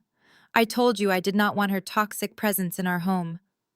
"Your home," I repeated, letting out a dry, humorless laugh that cut through the tension in the room. "Are you referring to this townhouse which is currently leveraged against a defaulted $80 million loan? Or are you talking about the luxury loft on the Upper East Side?" Trey's face went completely blank. The aggressive, commanding posture melted away in an instant, replaced by a sudden, rigid panic. "What are you talking about?" he muttered, his eyes darting frantically toward his mother. I opened the heavy leather folder I had brought from my office at Vanguard Forensics. I did not raise my voice. I wanted every single word to land with maximum devastation. I pulled out the printed bank statements, the corporate registration documents, and the background check Daniel had compiled. I tossed them onto the polished marble console table next to Trey. Several glossy photographs spilled out across the stone surface. "I am talking about Vanessa Kensington," I said clearly, watching the last drop of color drain from his face. "I am talking about the 4-year romantic relationship you have maintained with her. I am talking about the dummy corporation you set up to funnel money to pay her exorbitant rent, buy her diamond jewelry, and fund her first-class European vacations while you were busy proposing to my sister." Samantha stopped crying. She slowly lowered her box, her tear-streaked face twisting in absolute confusion. "Vanessa," Samantha whispered, her voice breaking. "Trey? Who is Vanessa?" Trey opened his mouth, but no sound came out. He stared at the photographs on the table. They were crystal-clear images of him and Vanessa dining at an exclusive Parisian restaurant taken just 2 weeks before the wedding. He looked at them as if they were venomous snakes. "Let me explain it to her, Trey," I continued, my gaze fixed firmly on his terrified eyes. "You did not use Crawford money to fund your secret life with Vanessa. Your family is entirely broke. So you convinced my sister to link her personal savings account to yours under the guise of building joint investments for your future together, and for the past 6 months, you have been systematically draining her life savings to pay for your mistress." Renee snatched the papers off the table. She quickly scanned the highlighted routing numbers and the photographs. For the first time all evening, the Crawford matriarch was completely speechless. She looked at her son in absolute horror, not because he was cheating on his wife, but because his sloppy financial trail had just been exposed to the one person who could destroy them. Samantha dropped her cardboard box. The sound of her childhood memories hitting the marble floor echoed loudly through the foyer. She stared at the man she had promised to spend her life with just days ago. The illusion was entirely shattered. He had not just tried to steal her algorithm to save his family.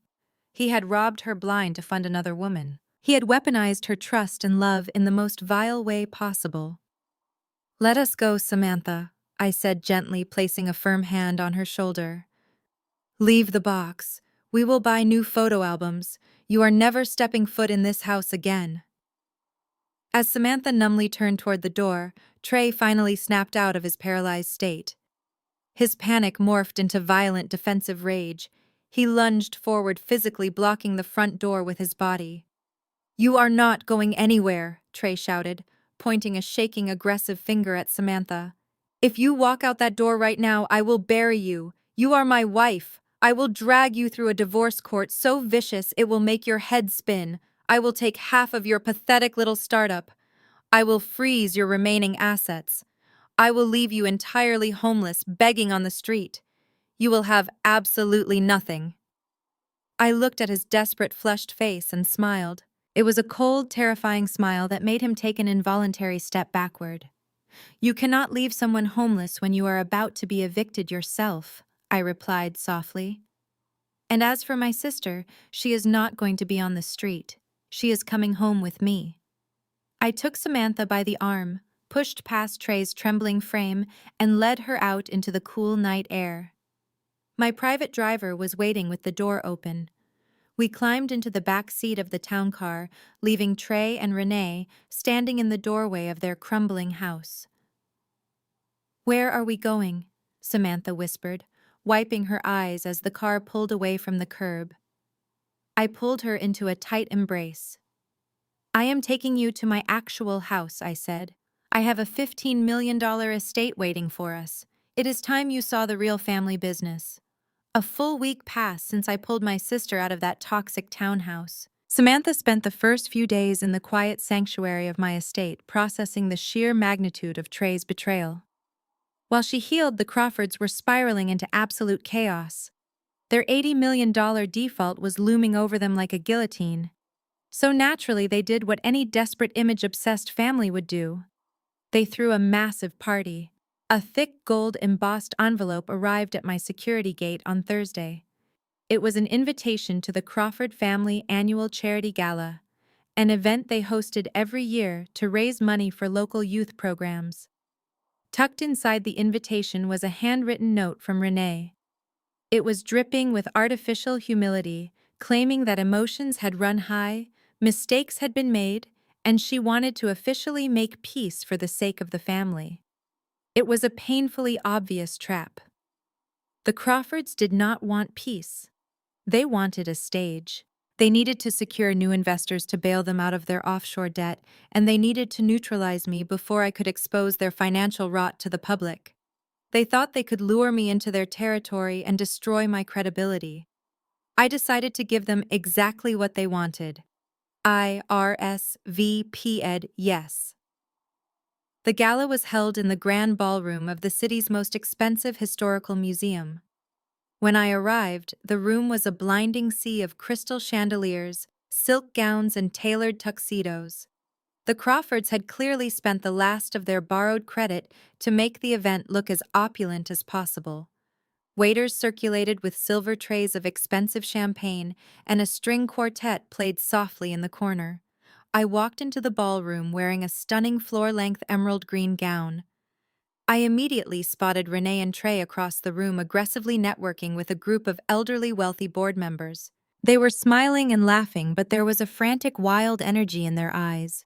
They were begging for money without using the words. Jasmine was there too.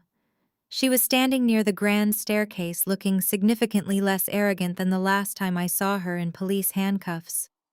When she saw me walk in, a dark, venomous spark ignited in her eyes. I moved through the crowd, politely declining drinks and observing the desperate charade. I eventually stopped near a tall marble cocktail table to speak with a local philanthropist. I set my small, structured designer clutch down on the marble surface. It was a calculated risk.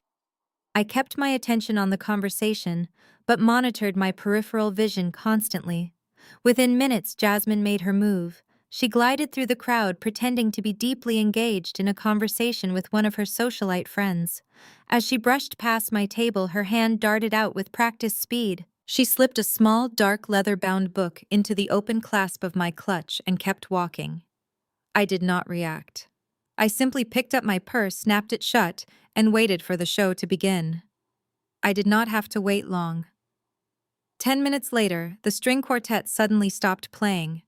The low hum of conversation faded as Jasmine marched into the very center of the ballroom, flanked by two burly private security guards she had hired for the evening. She clapped her hands loudly, demanding the attention of every single high-net-worth individual in the room. "Excuse me," Jasmine announced, her voice ringing out sharp and clear. "I am so sorry to interrupt this beautiful evening, but a massive crime is being committed right under our noses." The crowd murmured in confusion. Renee and Trey stepped forward, feigning perfectly synchronized shock. The wealthy board members of the charity foundation looked around anxiously. "For weeks, my family has been targeted by a dangerous, manipulative woman," Jasmine continued, pointing a dramatic finger directly at me. The crowd parted, leaving me standing alone under the glare of a crystal chandelier. "Olivia has been parading around this city, pretending to be a wealthy tech investor. She has tried to ruin my brother's marriage and destroy our family name. But we finally figured out how a broke freelance bookkeeper suddenly acquired millions of dollars." Jasmine took a step closer to me, her face flushed with malicious triumph. "She is embezzling from this very charity." Loud gasps erupted from the surrounding guests. Board members clutched their pearls, whispering furiously to one another. She hacked into the foundation's accounts, Jasmine declared boldly, playing her victim role to perfection. She has been siphoning the donation money to buy her penthouse and her designer clothes, and I can prove it. The physical ledger detailing all of her stolen offshore transfers is sitting right inside her purse. Jasmine turned to the security guards. "Confiscate her bag," she ordered. "Show everyone the truth." The two large guards stepped toward me, their faces stern. The entire ballroom held its breath, waiting for me to panic, waiting for me to run. Jasmine smirked, absolutely certain she had just executed the perfect frame-up. She thought she was about to send me to prison and restore her family's ruined reputation in one swift motion. I looked at the guards, then looked at Jasmine. I did not flinch. I slowly held out my emerald green clutch, offering it to the men without a single word of protest. "Let us see what you found, Jasmine," I said calmly. The security guard reached out with a heavy hand and snatched the emerald green clutch from my grasp. He unclasped the top, reached his thick fingers inside, and pulled out the dark leather-bound book Jasmine had planted just minutes earlier. He handed it directly to her. Jasmine snatched it triumphantly, holding it high in the air as if she had just pulled a bloody murder weapon from the bag. "Here it is," Jasmine announced, her voice echoing shrilly through the silent ballroom. "The physical ledger of her offshore accounts. The exact record of every single dollar she stole from this charity to fund her fake luxury lifestyle. We caught you, Olivia. You are going to federal prison." The board members standing nearby gasped. A few wealthy investors took a collective step away from me, eyeing me with sudden disgust. Trey puffed out his chest, stepping forward to stand beside his sister, radiating a sickening aura of righteous indignation. I did not break a sweat. I did not raise my voice in protest. I calmly reached into my open clutch, which the security guard was still holding, and pulled out my sleek, wire-rimmed reading glasses. I slipped them onto my face, took 2 purposeful steps forward, and snatched the leather-bound book right out of Jasmine's hand before she could even blink. "Hey!" Jasmine shrieked, lunging forward. "Give that back!" The security guards moved to intervene, but I held up my hand with such sharp, commanding authority that they immediately froze in their tracks. "Let us take a closer look at this undeniable proof," I said, smoothly opening the book. I flipped past the first few pages of handwritten numbers and found exactly what I was looking for. Tucked into the center of the book was a thick stack of printed wire transfer logs meant to look like hacked bank records. I pulled the papers out and held the first sheet high up toward the glaring light of the crystal chandelier above us. "This is incredibly high-quality paper, Jasmine," I noted, my voice projecting clearly to the entire crowd. "It has a beautiful weight to it. But when you are trying to frame someone for federal fraud, you really should check your office supplies first." I turned the page around and handed it directly to the chairman of the charity board, a stern, older man with silver hair. "Hold that up to the light, Richard," I instructed calmly. "Tell everyone in this room what the watermark says." The chairman frowned, holding the paper up to the chandelier. He squinted. Then his eyes widened in sheer disbelief. "It says Crawford Enterprises," he announced, his voice booming through the quiet room. A fresh wave of gasps rippled through the crowd, but this time the disgust was not aimed at me. It was aimed at the Crawfords. Jasmine's face turned completely white. She looked at Trey, her mouth opening and closing silently. But the absolute incompetence does not stop there. I continued pulling out the second page of the printed logs. If you look closely at the footer of these transaction records, you will see a string of metadata printed at the bottom. This happens automatically when you print secure banking logs from a home network. I read the numbers aloud. That IP address does not trace back to my Wall Street firm. It is the static IP address assigned to Trey's townhouse. You printed your fake evidence on your own company stationery from your own living room. Trey looked like he was about to vomit. He took a stumbling step backward, his hands shaking as the wealthy investors around him began to murmur in outrage. "Why would a family go to such pathetic, desperate lengths to frame a guest at their own gala?" I asked the crowd, letting my voice ring with righteous clarity. Perhaps it is because they are using this charity event as a smokescreen. Perhaps it is because they are projecting their own financial reality onto me. I turned my gaze directly to Renee, who was standing frozen near the grand staircase. I suggest the board members of this charity audit their own funds immediately. Because the Crawford family is not raising money tonight to help the youth of this city. They are drowning in an $80 million offshore debt. They are officially in default, and they are desperately trying to steal your investments to stop their own bankruptcy. The ballroom erupted. It was no longer a polite murmur. It was pure, unadulterated panic.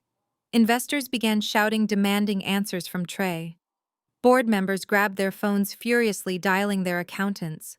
The opulent facade of the charity gala shattered instantly, replaced by the ugly, chaotic reality of a bank run. Renee did not try to defend herself. She did not yell or try to reclaim the narrative. She just stared at me with wide, terrified eyes. The murmurs of the crowd were deafening, but her silence spoke volumes. The entire city elite now knew they were frauds. As she watched her wealthy peers turn their backs and rush toward the exit, Renee realized the terrifying truth. The trap had failed completely. They were entirely exposed, and unless they secured a massive miraculous bailout by tomorrow morning, their $80 million debt would consume them, leaving them with absolutely nothing. I walked out of the museum ballroom without looking back. The sounds of shouting investors and shattering glass echoed behind me, a fitting symphony for the collapse of a fake empire. The cool night air felt refreshing against my skin after the stifling, toxic atmosphere of the charity gala. My driver was waiting by the curb with the engine running. I climbed into the back seat and gave him a single instruction: take me to the office. It was nearing midnight, but my night was just beginning. The Crawfords had until morning to find a miracle, and I was going to make absolutely certain that no miracle was coming. The financial district was quiet, but the top floor of Vanguard Forensics was buzzing with focused, lethal energy. My core team had stayed late anticipating my return. Daniel was waiting for me in my corner office. He had a secure video conference link already established on the massive glass monitor mounted on the wall. The encrypted connection was dialed directly into the Cayman Islands, reaching the primary partners of the offshore private equity group that held the Crawford family debt. These men on the screen were not traditional bankers. They were apex predators of the financial underworld. They were ruthless operators who specialized in high-risk, high-yield loans for desperate clients. They looked visibly annoyed to be taking a video call at this hour, but when the CEO of Vanguard Forensics demands a meeting, even apex predators answer the phone. "Good evening, gentlemen," I said, tossing my clutch onto the desk and taking my seat. "I understand you have a highly toxic asset on your books, an $80 million defaulted loan belonging to Crawford Enterprises." The lead partner, a sharp-featured man with a thick European accent, narrowed his eyes. The screen flickered slightly as he leaned closer to his camera. "We are currently initiating asset seizure protocols," he replied coldly. "The Crawfords missed their final margin call this afternoon. We are going to strip them down to the copper wiring in their hotels to recoup our capital. We do not need Vanguard interfering in our collections." I shook my head slowly, folding my hands on the glass desk. Seizing physical real estate across international borders takes months of litigation. You will be tied up in domestic bankruptcy courts fighting over depreciating assets while their lawyers drag out the process and bleed the value dry. I am offering you a much cleaner exit. I will buy the debt from you, right now, in cash. The men on the screen exchanged a quick calculating glance. Buying distressed debt is standard practice in our industry, but executing a transaction of this magnitude in the middle of the night was practically unheard of. "For how much?" the partner asked, his tone shifting instantly from dismissive to intensely interested. I leaned forward, making sure my expression conveyed absolute authority. "I will purchase the entire $80 million portfolio at 90 cents on the dollar. You walk away tonight with $72 million in liquid untraceable cash. No domestic courts, no expensive lawyers, no waiting for properties to liquidate. You dump the toxic asset from your ledger right now, and Vanguard Forensics takes over as the sole domestic creditor. The silence on the line was heavy and thick. $72 million in instant liquidity was a massive infusion of capital. It was an offer no distressed debt lender could refuse, especially when dealing with a crumbling asset like Crawford Enterprises. "We have a deal," the partner finally said, a greedy smile touching the corners of his mouth. "Send the wire." I nodded to Daniel. He did not hesitate. His fingers flew across his secure tablet, bypassing standard banking delays through our elite institutional clearance channels. He authorized the massive transfer directly from Vanguard's primary acquisition fund. Within 60 seconds, the Cayman Islands firm confirmed receipt of the funds. The digital signatures were immediately exchanged, and the master promissory notes were instantly transferred to our secure servers. The video call disconnected, leaving the corner office in quiet, triumphant stillness. Daniel looked up from his tablet, letting out a long, slow breath as the final confirmation screen turned green. "It is done, Olivia," Daniel said, his voice laced with awe. "The offshore lenders have completely relinquished their hold. Vanguard Forensics is now the sole legal owner of the entire Crawford family debt. Every hotel, every commercial property, their primary townhouse, their personal bank accounts, and all their corporate assets are now collateral under our direct control." I stood up and walked over to the floor-to-ceiling window, looking out over the glittering city below. Somewhere out there in the dark, Renee and Trey were scrambling.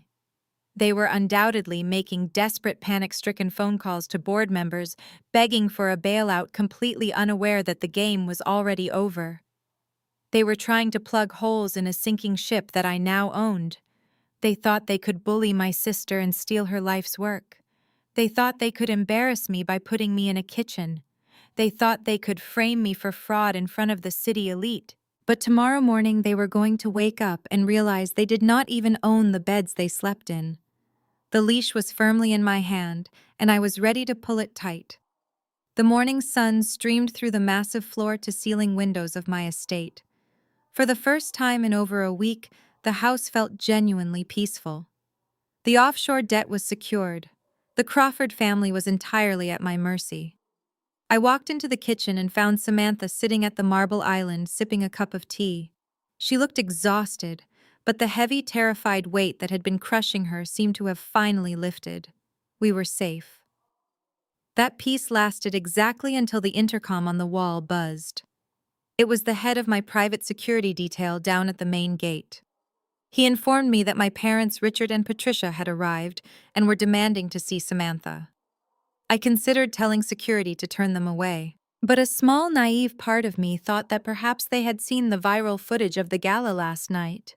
Perhaps they had finally realized the Crawfords were monsters. Perhaps they were coming to comfort their heartbroken daughter.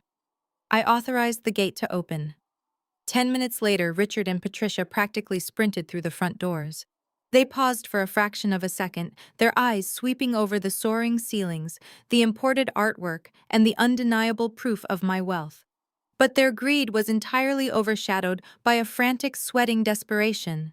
They did not even look at me. They made a direct line for Samantha. "Oh, thank goodness you are here!" Patricia gasped, rushing forward and trying to grab Samantha's hands. Samantha pulled away, her expression instantly hardening. "You need to pack your things," Richard ordered, his voice trembling as he stood over his youngest daughter. "You need to call Trey right now and apologize. You have to go back to him, Samantha. Today." Samantha stared at her father in sheer disbelief. "Apologize," she repeated, her voice shaking with fresh anger. "Did you not hear what happened? He tried to steal my company. He has been funding a secret life with his mistress, using my life savings. And you want me to apologize to him?" Richard waved his hand dismissively, his face flushed with panic. "Every marriage has its rough patches. Men make mistakes. It is just money, Samantha. You can rebuild your savings. But you cannot throw away a connection to the Crawford family over a temporary misunderstanding. You have to make this marriage work." I stepped out from behind the kitchen island, placing myself firmly between my parents and my sister. "Why do you care so much about Trey's marriage?" I asked, my voice dropping to a dangerous quiet register.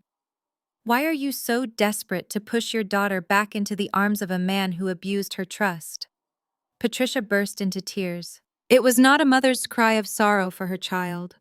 It was the ugly, hysterical sobbing of a woman who was terrified for herself. "Because we gave him everything," she wailed, burying her face in her hands. Richard slumped against the marble counter, all the arrogant bluster draining out of his body. Last week, when Renee canceled our consulting contract, Trey came to us privately.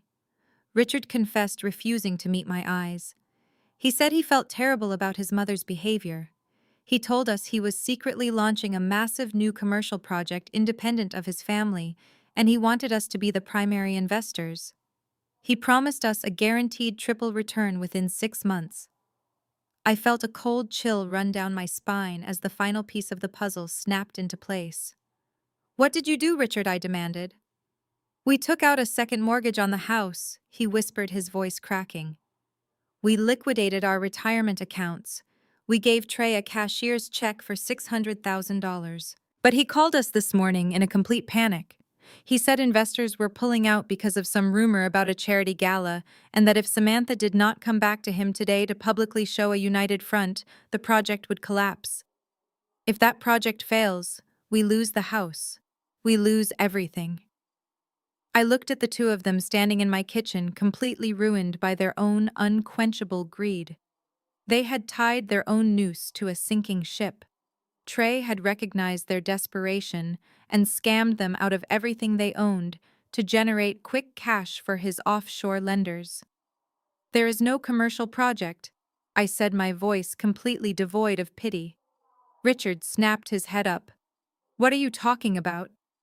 "Trey lied to you," I explained slowly, ensuring they understood every single word. "The Crawfords have been bankrupt for years. They are $80 million in debt. They used your second mortgage to pay the interest on their loans. Your money is gone, Richard. And the Crawford empire you were so desperate to buy your way into does not belong to Trey anymore. It belongs to me. I bought their debt last night." Patricia stopped crying. She stared at me, her eyes wide with a horrific realization. "No," she gasped. "No, that cannot be true. You have to give our money back. You have to save our house." "I do not have to do anything for you," I replied coldly. "You chose an abusive fraud over your own daughter because you wanted to look rich. You gambled your home and you lost. Now get out of mine." Richard tried to speak, but the absolute finality in my eyes silenced him. I pointed toward the front door. "Leave my property. Do not call us. Do not look for us. If you ever come near Samantha again, I will personally ensure your bankruptcy proceedings are as painful as legally possible." They had no arguments left. Stripped of their pride and their future, Richard and Patricia turned around and walked out the door in total silence. I watched the heavy wooden doors close behind them, knowing with absolute certainty that I would never see them again. The toxic cycle was broken. Now there was only one loose end left to tie up. The heavy wooden doors clicked shut, leaving the massive foyer of my estate in perfect, unbroken silence. I stood there for a moment, letting the reality of my parents' final departure settle over me.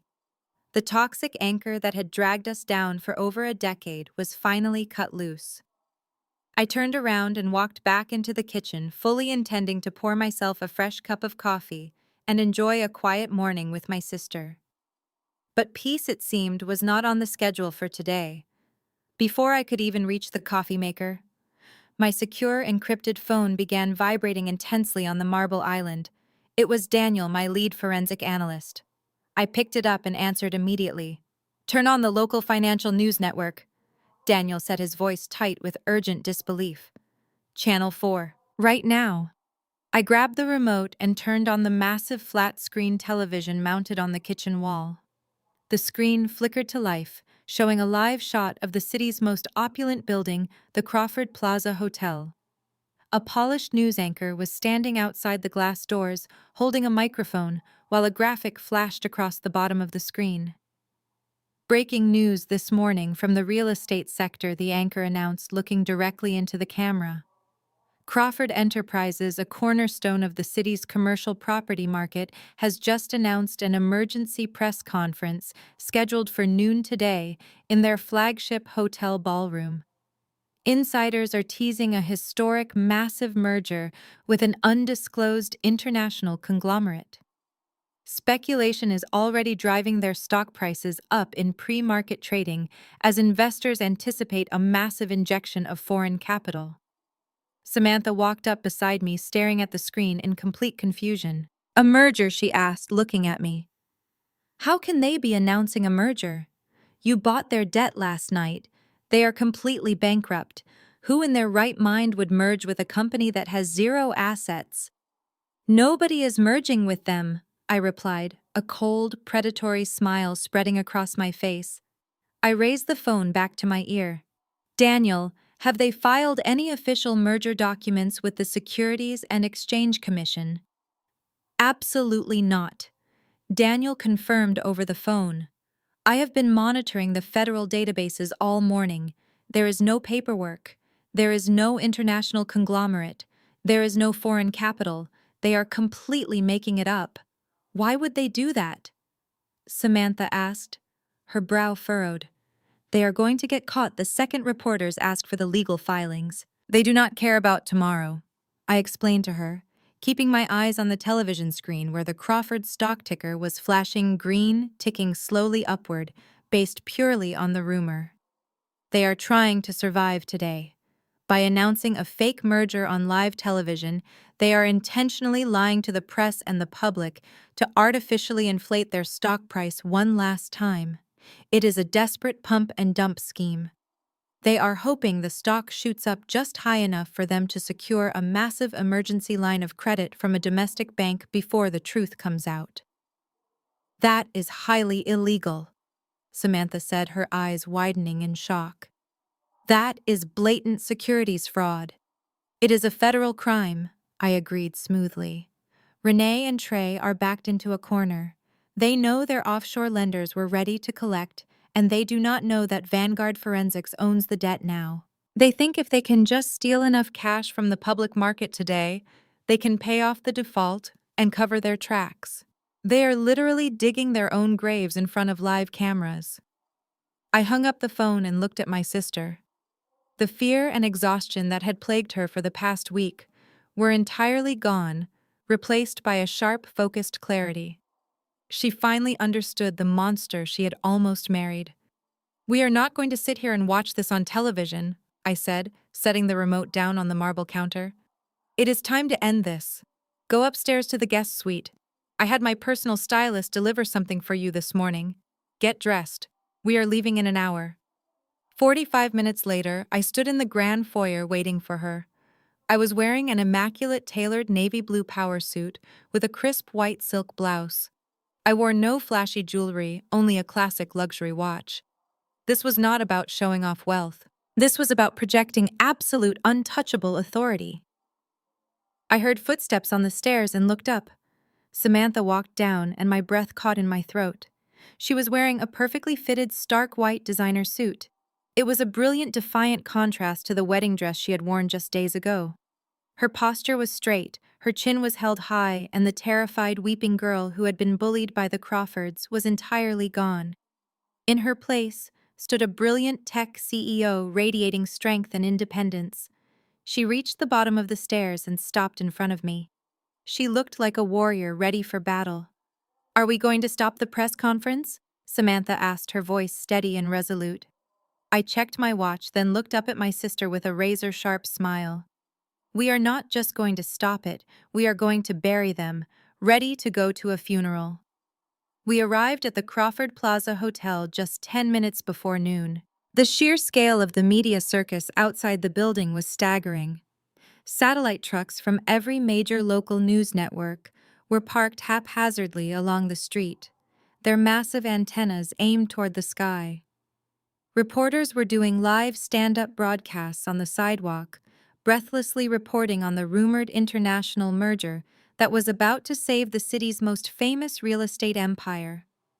The Crawford stock price had already surged by 18% since the morning bells rang. It was a spectacular high-stakes illusion, and the entire city was buying it. My driver pulled the town car right up to the front entrance, bypassing the valet line. The heavy glass doors of the hotel lobby were guarded by men in tailored suits, but they stepped aside instantly when they saw the group waiting for us in the foyer.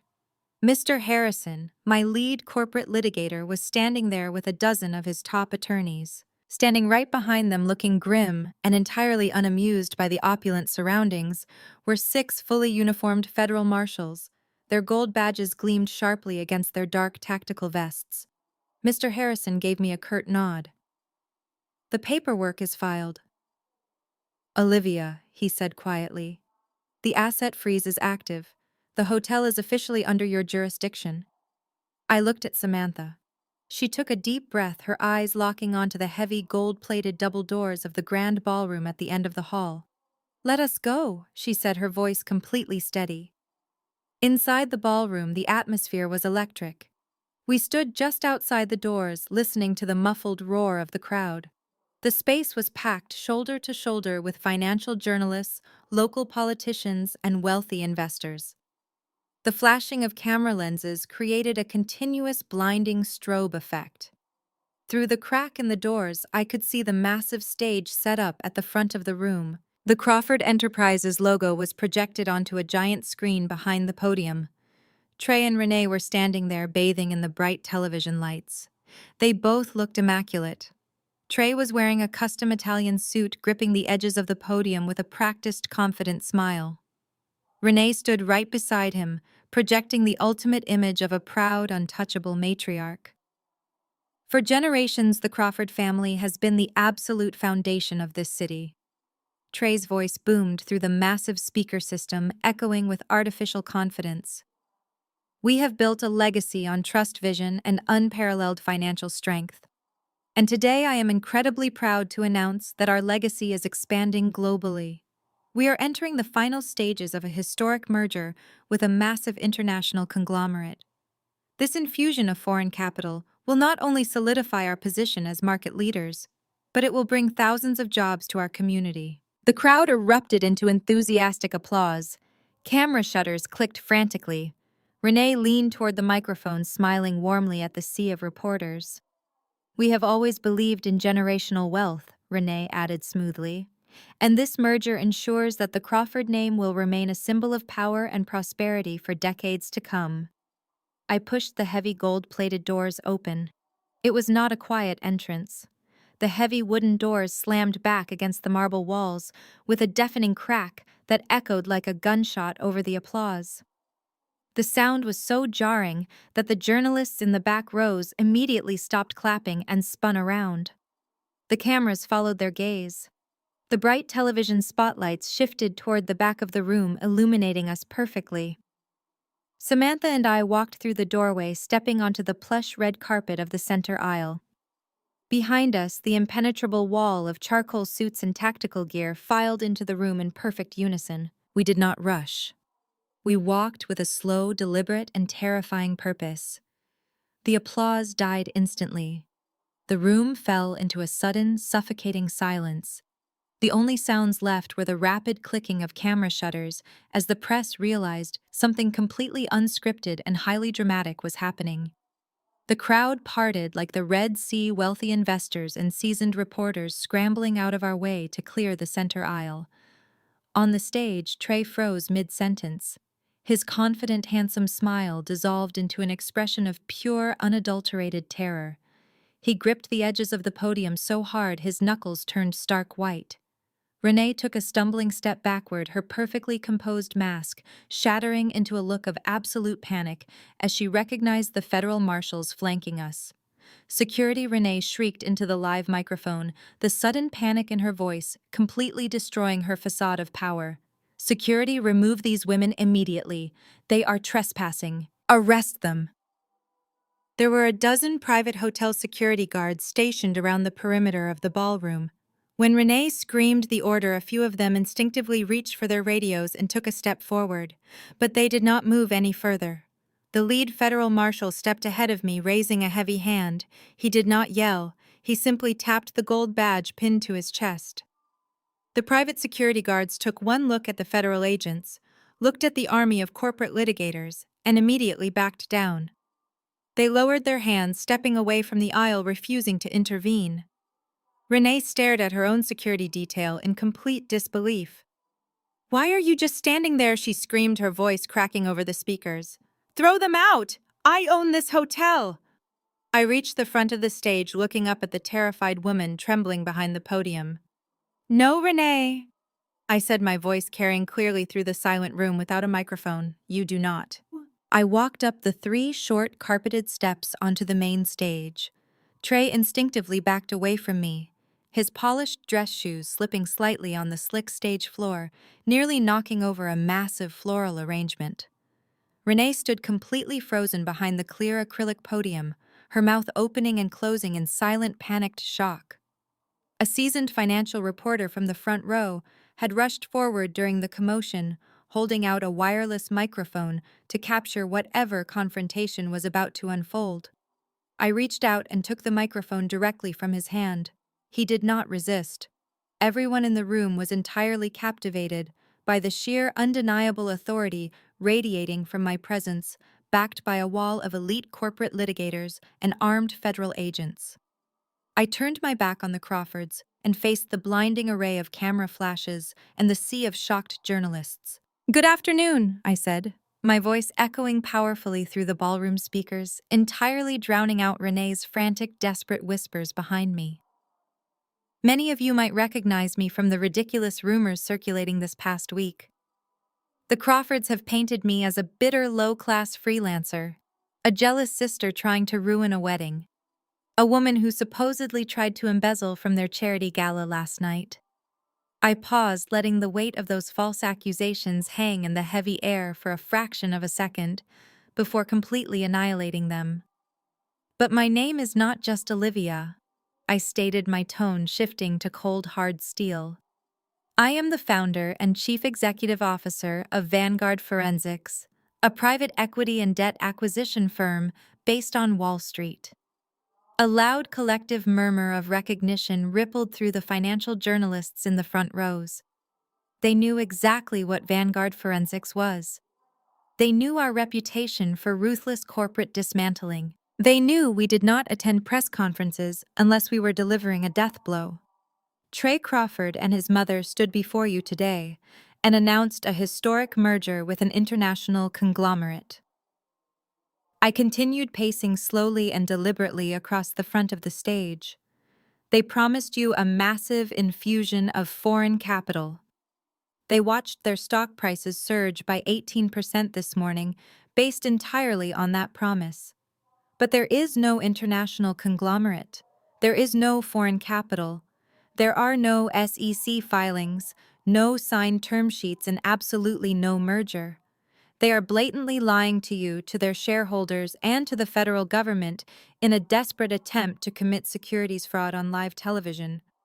"That is a lie," Trey shouted, his voice cracking with pure, unadulterated panic.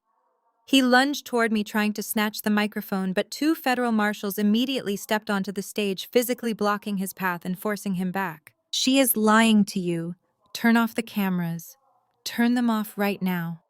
I ignored his pathetic outburst entirely.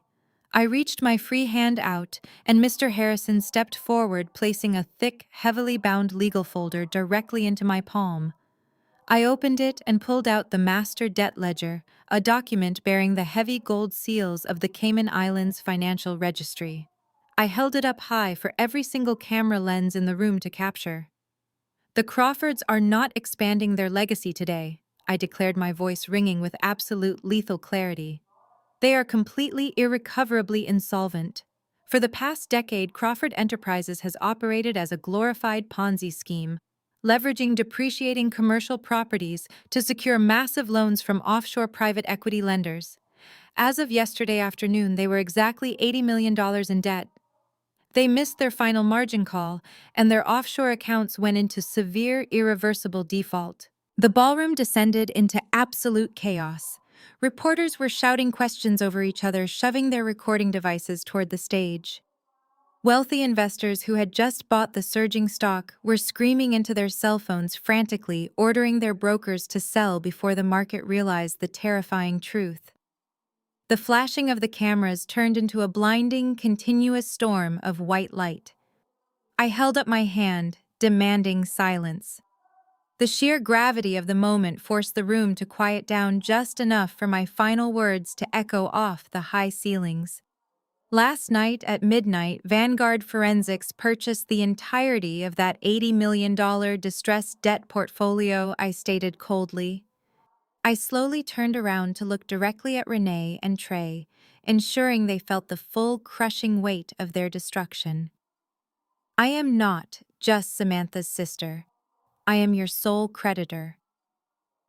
I looked back into the main television camera, broadcasting live to the entire city. Your debt is in default as of 9 o'clock this morning, I said, delivering the final fatal strike. I am calling the loans in immediately. I dropped the microphone onto the podium. It landed with a heavy, satisfying thud. The cameras went absolutely wild. The ballroom exploded into a deafening frenzy of shouting journalists and panicked shareholders rushing for the exits. Renee let out a hollow, broken gasp and collapsed against the clear podium, her legs entirely giving out beneath her as the reality of her total ruin finally hit. Her empire was gone. Her legacy was erased. She was nothing. Trey stood paralyzed, staring at the master ledger in my hand, his breathing shallow and rapid. He looked down at the bottom of the stage steps where Samantha was standing, tall, radiant, and perfectly composed in her white suit. He opened his mouth perhaps to beg for mercy, but my sister simply gave him a cold, indifferent look and turned her back on him completely. The silence that followed my declaration was absolute, but it only lasted for a single terrifying heartbeat. Then Trey finally snapped. The sheer magnitude of his defeat broke whatever was left of his arrogant mind. He let out a primal, guttural scream of absolute rage and lunged directly at me. His hands were outstretched, his face twisted into a mask of violent desperation. He did not even make it 2 steps. The federal marshals reacted with terrifying speed. 2 massive officers intercepted Trey mid-stride, slamming him hard against the clear acrylic podium. The impact rattled the stage. They twisted his arms behind his back, the sharp click of heavy steel handcuffs echoing sharply through the microphone that was still resting on the wood. Trey thrashed wildly, screaming obscenities, demanding they let him go, because he was a Crawford. "He is not going anywhere," Mr. Harrison said smoothly, stepping up to the restrained groom. The lead corporate litigator reached into his pristine briefcase and pulled out 2 thick manila envelopes. He tucked the first one directly into the pocket of Trey's custom-tailored suit. "You have officially been served with divorce papers on behalf of my client, Samantha. She is taking full ownership of her company, and she is leaving you with absolutely nothing." Trey spat at the floor, his face red and sweating. "You cannot do this. You are stealing from me." Mr. Harrison simply smiled and held up the second envelope. "And this," he continued, his voice projecting clearly, for the cameras still rolling at the back of the room, "is a federal summons. You are under investigation for massive wire fraud. Systematically siphoning your wife's personal savings across state lines to fund a dummy corporation is a severe federal offense. The FBI has already seized the loft you share with Vanessa Kensington. You are going to federal prison, Trey." Hearing Vanessa's name and the reality of federal prison, Trey stopped thrashing. The fight drained out of him entirely. He slumped forward against the grip of the marshals, looking like a broken, pathetic child. Behind him, Renee Crawford was completely undone. She had slid all the way down the clear podium and was now sitting on the stage floor, weeping uncontrollably. Her designer silk suit was crumpled. Her perfect hair was a mess. She buried her face in her hands, sobbing loudly as the camera crews mercilessly zoomed in on her collapse. The untouchable matriarch, the woman who had tried to put me in a kitchen and steal my sister's future, was publicly humiliated on live television. Her elite image was shattered into a million irreparable pieces. Miles away, sitting in the living room of a house they no longer truly owned, Richard and Patricia were watching the entire broadcast. I knew exactly what was running through their minds as they stared at the screen. They watched the federal marshals drag the golden boy they had worshipped off the stage in handcuffs. They watched the Crawford empire turn to dust before their eyes. And in that moment, the devastating reality crushed them. The $600,000 they had desperately handed to Trey was gone forever. They had mortgaged their home and liquidated their retirement to invest in a massive fraud. They were completely bankrupt, and they had permanently alienated the only two people who could have ever helped them. They chose greed, and it cost them everything. Back in the ballroom, the lead federal marshal blew a sharp whistle. "Ladies and gentlemen," the marshal announced to the remaining stragglers, "this property is now under federal asset lockdown. Everyone must vacate the premises immediately." My team of corporate litigators efficiently began securing the doors and directing the press out of the building. The hostile takeover was complete. The Crawford Plaza Hotel, along with every other asset attached to their toxic name, now belonged to Vanguard Forensics. I turned away from the crying woman on the floor and looked at my sister. Samantha was not crying. She was smiling. A genuine, radiant smile of pure relief and absolute triumph. I held out my hand, and she took it firmly. Together, we walked down the center aisle of the grand ballroom. We walked past the empty chairs, past the silent security guards, and out through the heavy gold-plated doors. We crossed the grand lobby and pushed through the main entrance. The bright, warm New York sunlight washed over us as we stepped out onto the sidewalk. The air felt incredibly fresh. Samantha was finally free. She was entirely independent, ready to build her health tech empire on her own terms, without anyone ever trying to control her again. And as I stood there beside her, I knew I had proven the most important lesson of my life. Power, respect, and worth are never simply granted to you by toxic people. They are earned, built, and fiercely protected. Sometimes the family you are born into is the very anchor trying to drown you. And sometimes the greatest act of love you can show yourself is cutting that rope and building your own empire. Have you ever had to walk away from toxic family members to protect your own peace and future? I would love to hear your stories of survival and success in the comments below. If this story resonated with you, please hit the like button and subscribe to the channel for more stories about resilience, boundaries, and reclaiming your power. Thank you for watching, and remember, your worth is never determined by those who fail to see it. Stay strong and keep building your empire. The story of Olivia and Samantha is a profound exploration of resilience, but the most powerful lesson it imparts is that your self-worth is never defined by the people who fail to see it. For years, Olivia and her sister were subjected to the cruelty and manipulation of both their biological parents and the arrogant Crawford family. These antagonists use the concepts of family and legacy not as bonds of love, but as chains of control, expecting the sisters to quietly accept their roles as subservient stepping stones. However, Olivia's journey teaches us a vital truth. Blood relations and social expectations do not excuse toxic behavior. We are often conditioned to believe that we must endure mistreatment from family members simply because we share a history. This story shatters that narrative.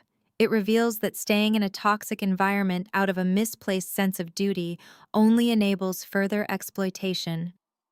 True power is not inherited or granted by those who mistreat you. It is forged through your own courage to walk away. Waiting for manipulative people to suddenly recognize your value is a losing game. Instead, we must become the architects of our own rescue. Olivia did not wait for the Crawfords to give her a seat at their table. She bought the entire building and rewrote the rules. While we may not all be billionaire executives, the emotional equivalent is available to everyone. It means drawing impenetrable boundaries and refusing to negotiate your dignity. You must protect your peace and build your own independent life, free from the shadows of those who try to diminish your light. Take a moment today to evaluate the boundaries in your own life and find the courage to walk away from any table where respect is no longer being served.